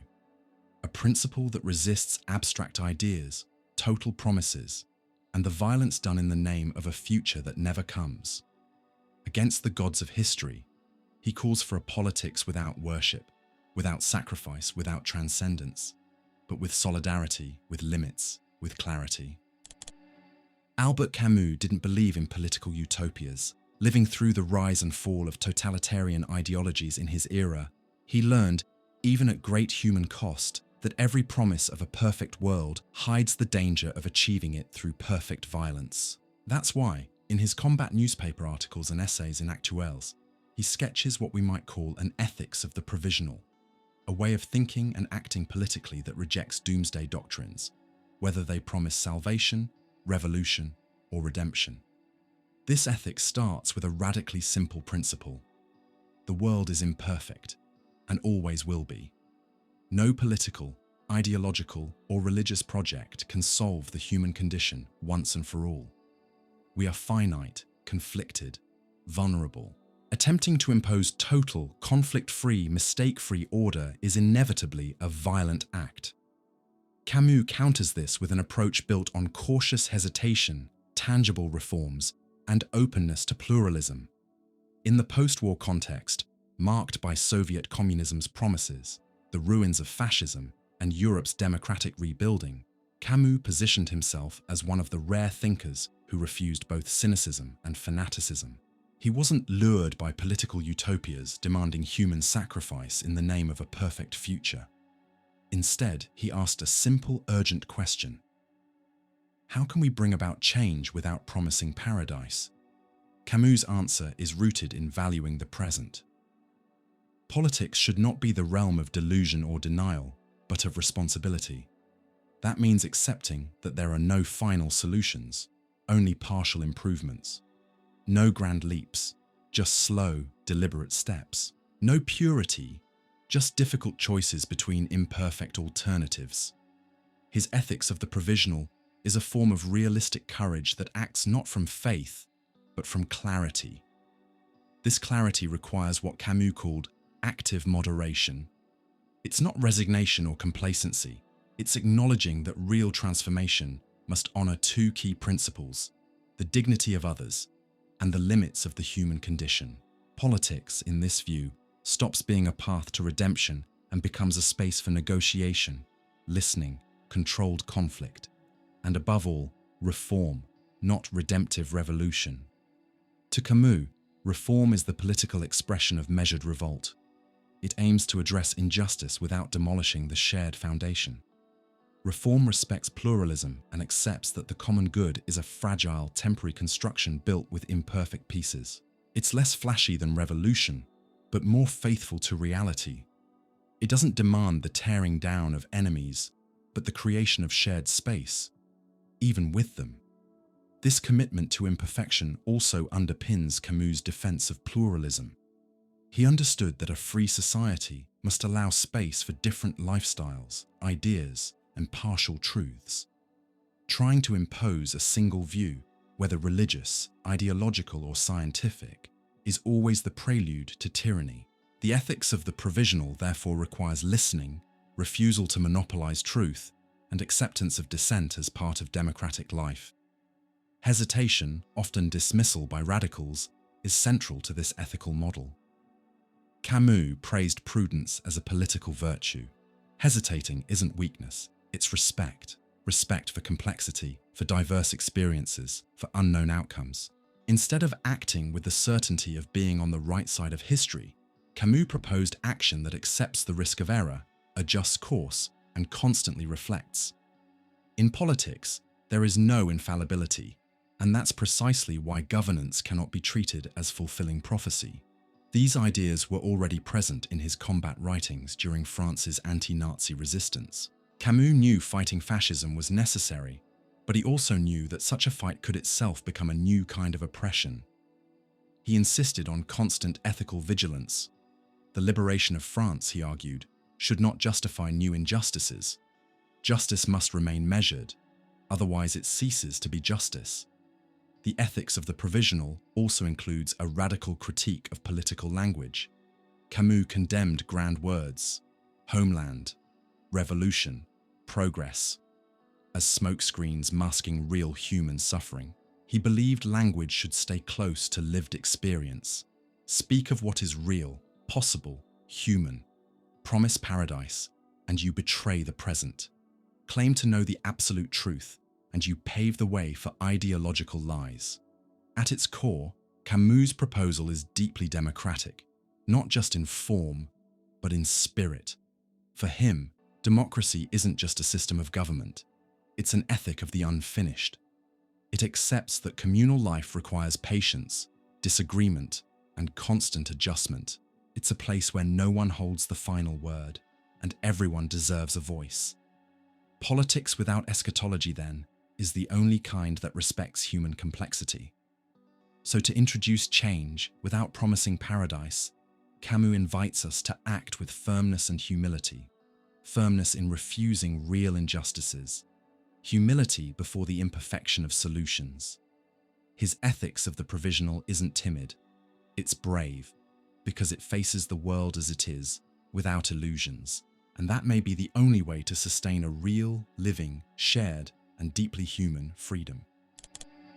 Unlike many modern thinkers who dive deep into tragedy, pain, nihilism, and the darkness of existence, Albert Camus turns toward the light. A real, visible, almost tangible light. The light of the Mediterranean. This physical geography, the blue skies of Algeria, the summers in Tipasa, the sun warming the skin, is also a moral geography. In works like Nuptials, Summer, and The Rebel, the Mediterranean becomes an ethical and aesthetic symbol tied to what Camus calls the Greek measure, the wisdom of limits, the celebration of the body, and the rejection of extremes. This idea of measure is central to the classical tradition. The ancient Greeks distrusted hubris, excess, arrogance, the kind of pride that crosses human boundaries. Virtue, they believed, was found in the middle ground, in the balance between opposites, in knowing that a human being is neither a god nor a beast, but something in between. This tragic yet calm view of human nature runs through Camus' thinking. He doesn't see it as a doctrine to be enforced, but as an ethos, a way of being in the world, a stance toward life, pleasure, pain, and politics. In Nuptials, a collection of lyrical essays, Camus celebrates the body, the sea, the sun, and the richness of the present moment. He writes passionately about the Mediterranean, not as an abstract idea of beauty, but as a sensory experience, something you feel, see, and live, that doesn't need transcendence to be meaningful. He rejects both the religious denial of the body and the modern nihilism that erases all meaning. Instead, he offers a return to the here and now, to the body that feels, the world that shines, the life that pulses. But this isn't reckless hedonism. It's tempered by the awareness of death. In Nuptials in Tipasa, Camus writes, "I do not love life any less because I know it ends. On the contrary, life is precious precisely because it's fleeting. The wisdom of measure means enjoying without overindulging. It means affirming life without destroying it. It's knowing that the moment is everything, and that's enough." Politically, this philosophy becomes a strong critique of systems that try to absolutize the future, truth, or power. In The Rebel, Camus shows how losing all sense of measure, in thought or in action, leads straight to totalitarianism. The gods of history, as he calls revolutionary ideologies that promise future utopias, end up sacrificing the present for an ideal. The Greek measure, in contrast, teaches that there's nothing beyond ordinary life, human connections, and shared limits. Any system that tries to go beyond that is bound to become cruel. The light of the Mediterranean, then, is an antidote to the darkness of utopias, not because it offers certainty, but because it reconciles us with our human condition, mortal, limited, but still beautiful. Camus finds in this sun-soaked culture a source of balance and resilience. It doesn't try to escape suffering, but it also doesn't turn it into a fetish. Measure doesn't deny pain. It refuses despair as a way of life. It's a form of freedom without delusion, of pleasure without domination. So the question arises, is Camus's Mediterranean something we can export? In other words, can this philosophy of light, limit, and balance be a universal model? Or is it forever rooted in a specific culture, landscape, and Mediterranean sensitivity? Camus was aware of this tension. He knew he wasn't proposing to export a climate or a lifestyle. What he offered wasn't geographic, it was a moral attitude. The Greek measure, though inspired by a landscape, is above all an ethical choice, and in that sense, it can be shared, not as something imposed, but as an invitation to rediscover the beauty of the present, to reject extremes, to act with responsibility, and to think with clarity. In a world dominated by fanaticism, excess, rush, and abstraction, this Mediterranean ethic is a form of resistance. It reminds us that not everything needs to be explained to be lived, that the body has dignity, that pleasure is not a sin, and that freedom without limits is not freedom. It's tyranny. At a time when everything feels urgent, Camus offers the patience of ancient wisdom, the courage to be finite. That's why, for Camus, the Mediterranean is more than just a place. It's a moral horizon. It's a symbolic space where we recognize our limits without giving up joy, where rebellion stays grounded so it doesn't betray itself, where justice is practiced without fanaticism, where art celebrates the world instead of trying to destroy it, where philosophy isn't a way to escape life, but a way to fully embrace it. Camus' Mediterranean doesn't require the sea, the sun, or olive trees. It only asks that we choose to live with measure, to act responsibly, to affirm life without lies. It's a way of thinking and feeling that can flourish anywhere someone dares to say no to excess, and chooses, with strength and grace, the middle path. In The Fall, 1956, Albert Camus abandons the affirming tone of his earlier works and dives into a dark, ambiguous monologue delivered by Jean-Baptiste Camus, a Parisian lawyer who calls himself a judge penitent. The book feels like a confession, or more accurately, an accusation disguised as a confession, spoken to a silent listener in a bar in Amsterdam. What's at stake isn't just Clemence's personal downfall, but a broader moral crisis of modern man, including those who once saw themselves as righteous, rebellious, and ethical. If in The Rebel Camus painted the image of someone who resists injustice with limits and solidarity, The Fall turns the spotlight inward, on what happens when that same rebel becomes trapped in their own image. Here, guilt isn't religious, it's existential. It's about exposing the moral hypocrisy that can hide behind a desire to be just. Camus is really asking, who watches the one who watches everyone else? Who judges the one who used to judge the world in the name of good? Jean-Baptiste Camus, by his own account, was an exemplary man, a successful lawyer, defender of the weak, generous with strangers, admired by society. But slowly, he reveals it was all a performance. His actions were driven less by compassion and more by a hunger for praise and superiority. He helped others to feel better about himself, to feed the image of a virtuous man. His rebellion against injustice was just a mask for an inflated ego. His fall begins one night when he hears the sound of a body falling into the Seine River and does nothing. He keeps walking. He doesn't jump in, doesn't call for help, doesn't even look back. But that moment haunts him. It shatters his self-image.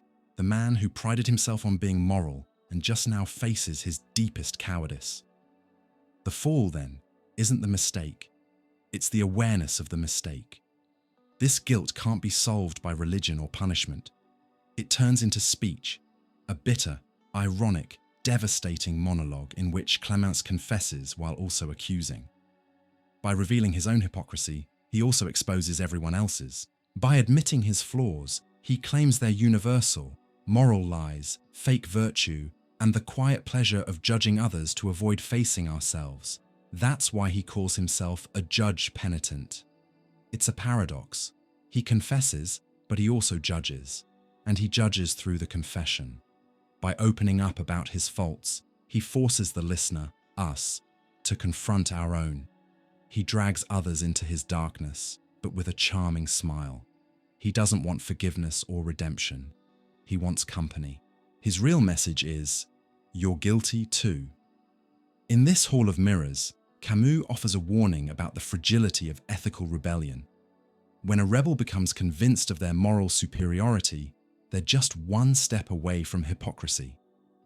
The person who rises against injustice might unknowingly start feeling better than everyone else, and at that point, the revolt loses its substance. It stops being about solidarity and becomes about judgment. It's no longer an act of awareness, it becomes a mask. The question is unsettling. Who judges the rebel? When someone challenges injustice, they place themselves in a position to judge the world. But what happens when they fail? When they betray their own values? Who calls them out? Who holds them accountable? Camus' answer, indirectly, is maybe no one.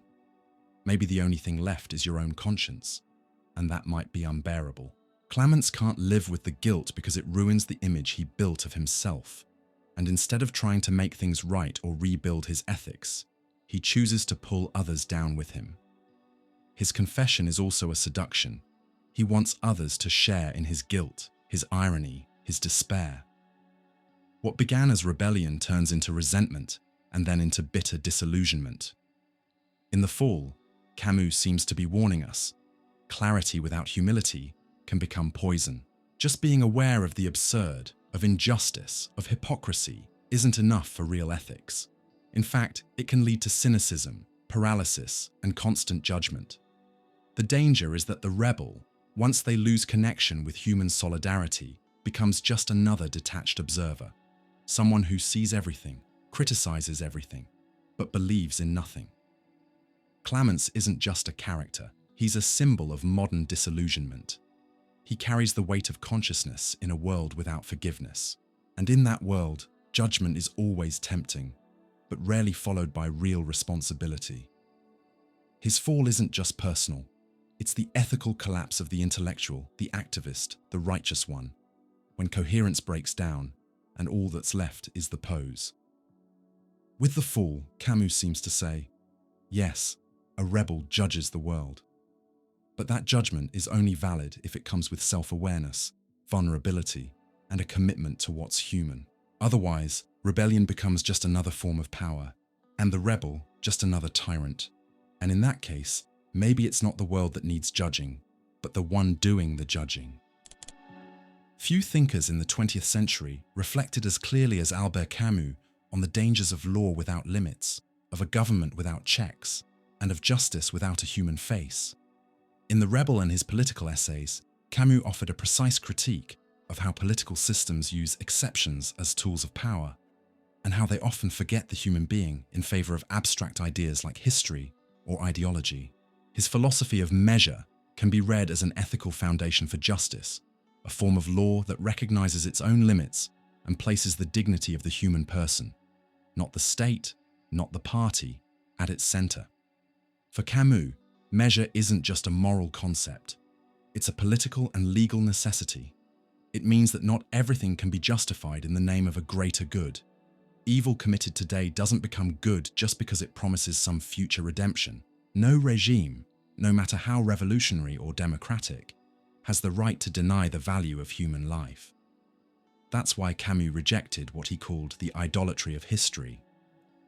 The belief that events follow an inevitable logic that cancels out personal responsibility. That kind of thinking was behind many modern tyrannies. Under Nazism, the exception became the rule. The state decided who counted as a person, who deserved to live, and who should die. Under Stalinism, the same thing happened with different language. Class replaced race, utopia replaced empire, but the result was the same. The suspension of rights in the name of historical necessity. Camus stood firmly against this logic. He argued that the exception should never become normal. No matter how legitimate a government may be, it has no right to erase anyone's dignity. In fact, true justice is measured by how well it protects the vulnerable, those who are different, marginalized, or seen as useless by the system. Based on this, we can highlight 5 legal principles that reflect Camus' idea of measure. 1. The person comes before the group. For Camus, justice only makes sense if it starts with defending the individual. Any system that sacrifices the person for the sake of a group, whether it's a nation, class, or ideology, betrays the idea of justice itself. Law must recognize the uniqueness and value of every human being. A person can never be treated as a means to an end, not a number, not a statistic, not a tool. 2. No exceptions as a basis for power. Camus was deeply concerned with the use of exceptions, emergency powers, secret courts, imprisonment without trial. These, he said, are some of the biggest threats in modern politics. When a government suspends laws temporarily, it opens the door to abuse, and history shows that exceptions tend to stick around. What's necessary evil today becomes tomorrow's normal. So for Camus, the law must never be set aside for convenience. It should protect us, especially from the government itself. 3. Ends do not justify any means. This is a classic principle, but Camus brought it back with force. He rejected any action, political, legal, or military, that uses extreme or disproportionate methods, even for a good cause. Torture, censorship, the death penalty, unjust trials. These are all signs that we've lost our sense of balance. A government that uses them loses its moral authority. Justice can't be built using injustice. 4. Law should limit power, not defend it. Camus understood that the law can be twisted to serve authoritarian purposes. Governments can write laws to hide violence or protect privilege. That's why he didn't trust legality by itself, only legality guided by ethics. True justice limits the state's power. It doesn't give it a shield. Law should never be a weapon for the powerful. Its role is to hold power accountable. 5. Justice needs pluralism. For Camus, justice means recognizing that people live in many different ways. He rejected systems that force one single truth on everyone, whether religious, ideological, or scientific. Fair laws must allow people to think, speak, and live differently. That means protecting free speech, freedom of conscience, and the right to dissent. Without diversity, there's no justice, only control. All these principles point to one central idea. The law should be an ethical form of measured rebellion. Not a rebellion that destroys everything, but one that protects what matters. And no, that defends what's worth saying yes to. For Camus, the law is where that rebellion becomes real, where the state is reminded that it cannot do everything it wants. In his political writings, especially in his Combat and Actuelles essays, Camus condemned both the crimes of colonial powers and those of so-called real socialism. In both cases, the problem was the same. Basic rights were pushed aside in the name of a higher cause. Camus warned that when governments stop listening to victims, they lose their legitimacy. And if justice wants to live up to its name, it must start with the victims, not the victors. Camus' legal thinking wasn't systematic, but it was deeply consistent. He believed the only real foundation for justice is respect for human life. Anything else is just disguised violence. And that's what measure really means. Not weakness, but moral strength. It's the courage to draw a line, to protect what's fragile, to recognize that even in the face of great injustice, there are things we must never do, if we want to remain truly human. Truth isn't some luxury for intellectuals, or an abstract good reserved for philosophers.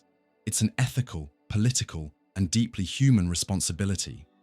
In a world where injustice hides behind noble speeches and violence gets dressed up as historical necessity, language becomes a battlefield. In that context, a lie isn't just a mistake. It's a betrayal of rebellion, of solidarity, and of human dignity itself. Camus understood clearly that every true act of rebellion starts with refusing to lie, because lying is always the first step toward dehumanization. In the articles he wrote during and after World War II, especially in the columns he published in the newspaper Combat, where he was editor and writer, Camus pushed back hard against what we now call language manipulation. In times of occupation, censorship, and propaganda, speaking the truth became a political act. And for Camus, a writer who stays silent in the face of lies, or worse, repeats them, has already given up on their most important duty: to resist the kind of power that uses language to justify the unacceptable. Later, in The Plague, that concern took literary form.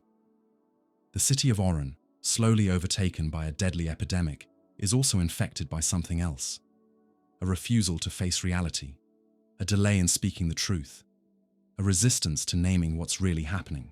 The biological plague is joined by a moral one: silence, indifference, empty words.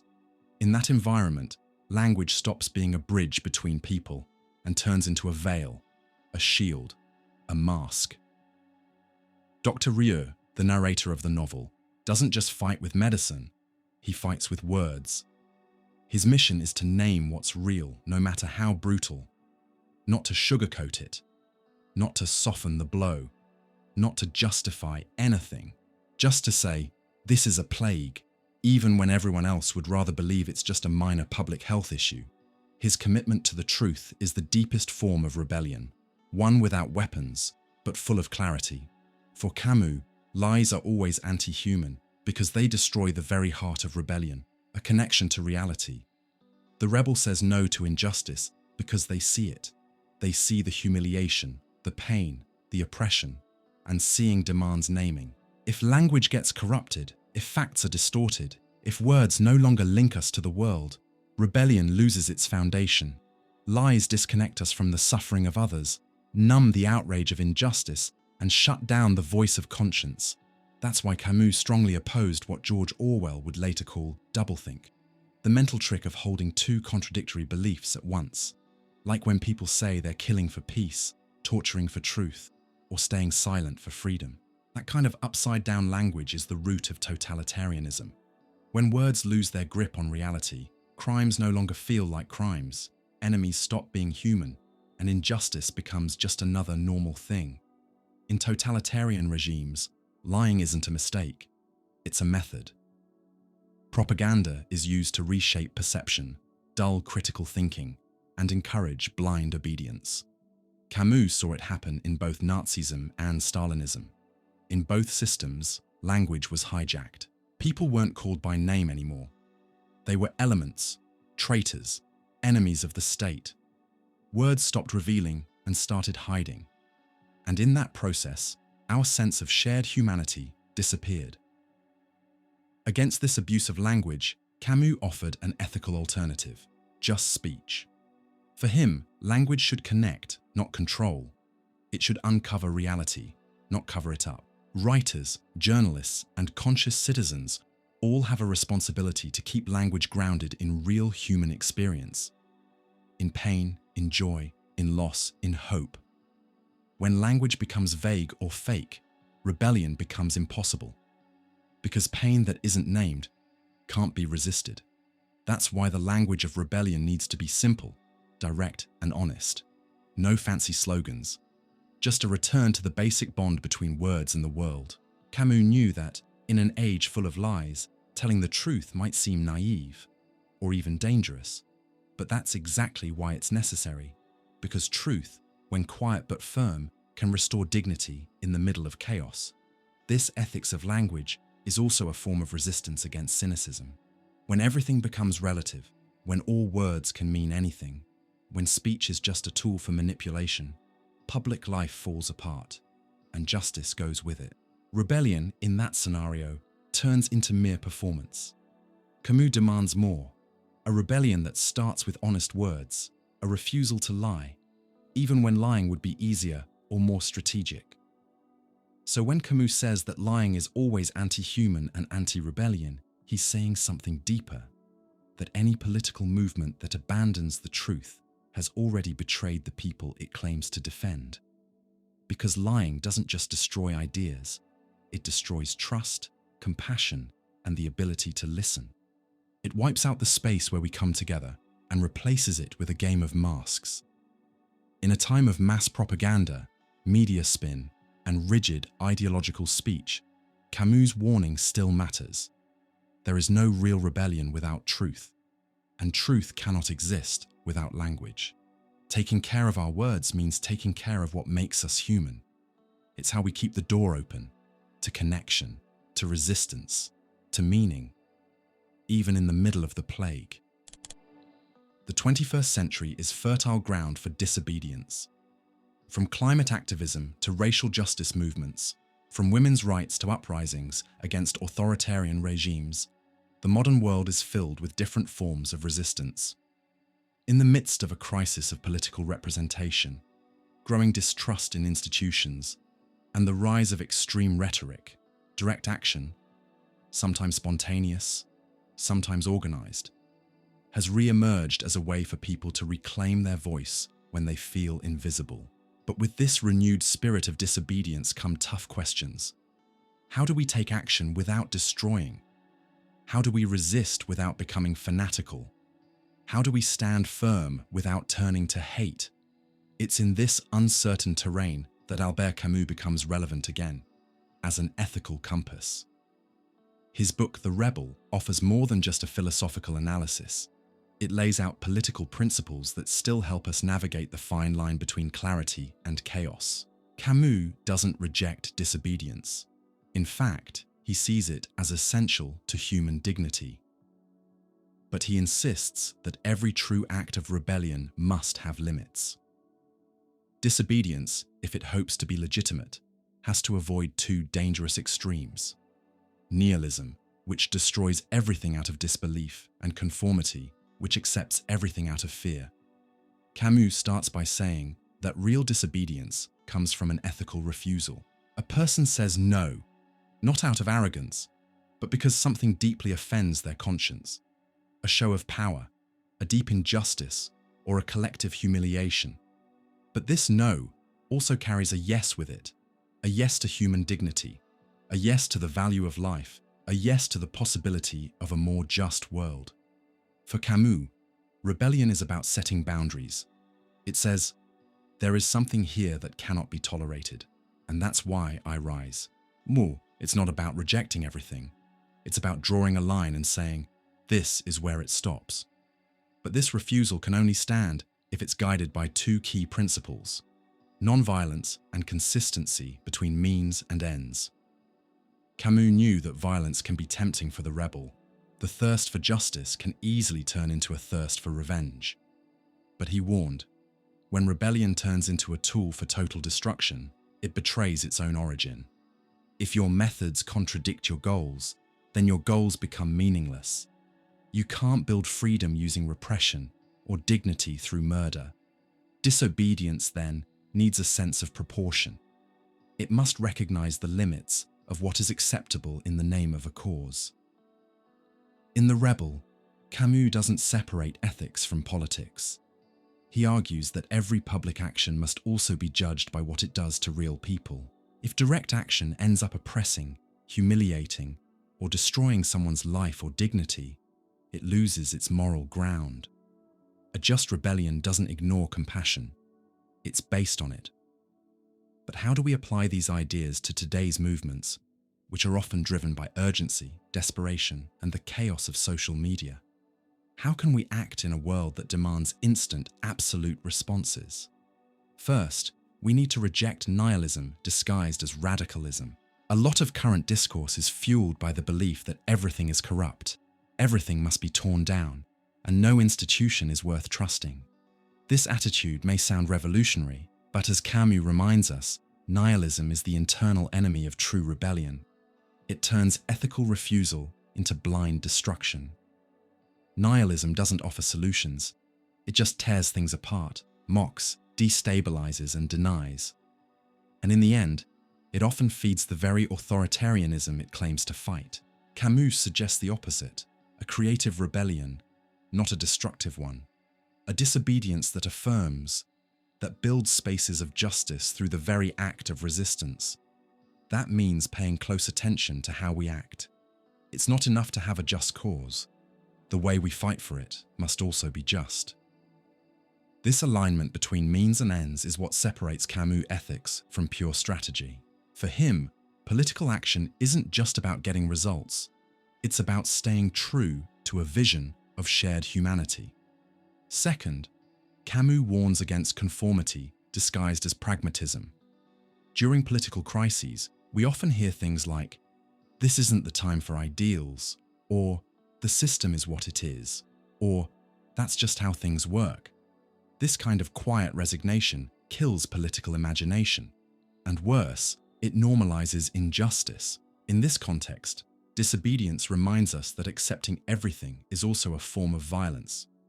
Refusing to obey unjust laws, inhumane rules, or commands that go against our conscience is a way to protect our moral integrity.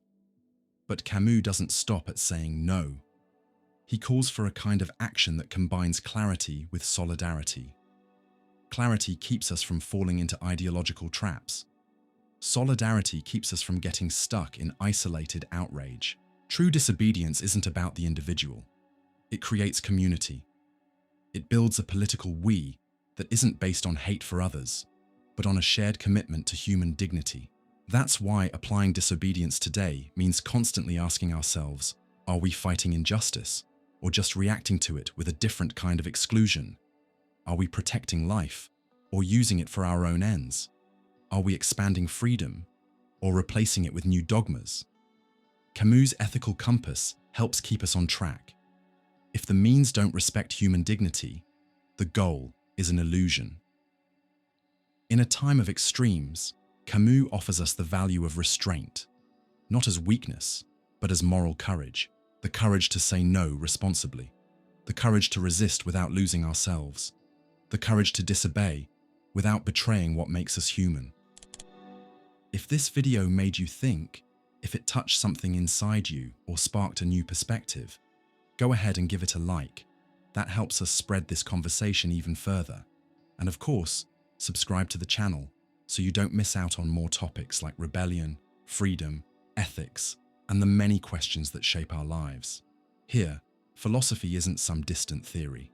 It's a tool for clarity, resistance, and meaning. Share this video with someone else who's also trying to make sense of the world we live in, and drop a comment below. What part of this reflection stuck with you? How do you see disobedience today? There's a lot more content here. Stick around, explore the next videos, and keep thinking with us. Because, as Camus reminded us, understanding is often the very first act of rebellion. See you next time.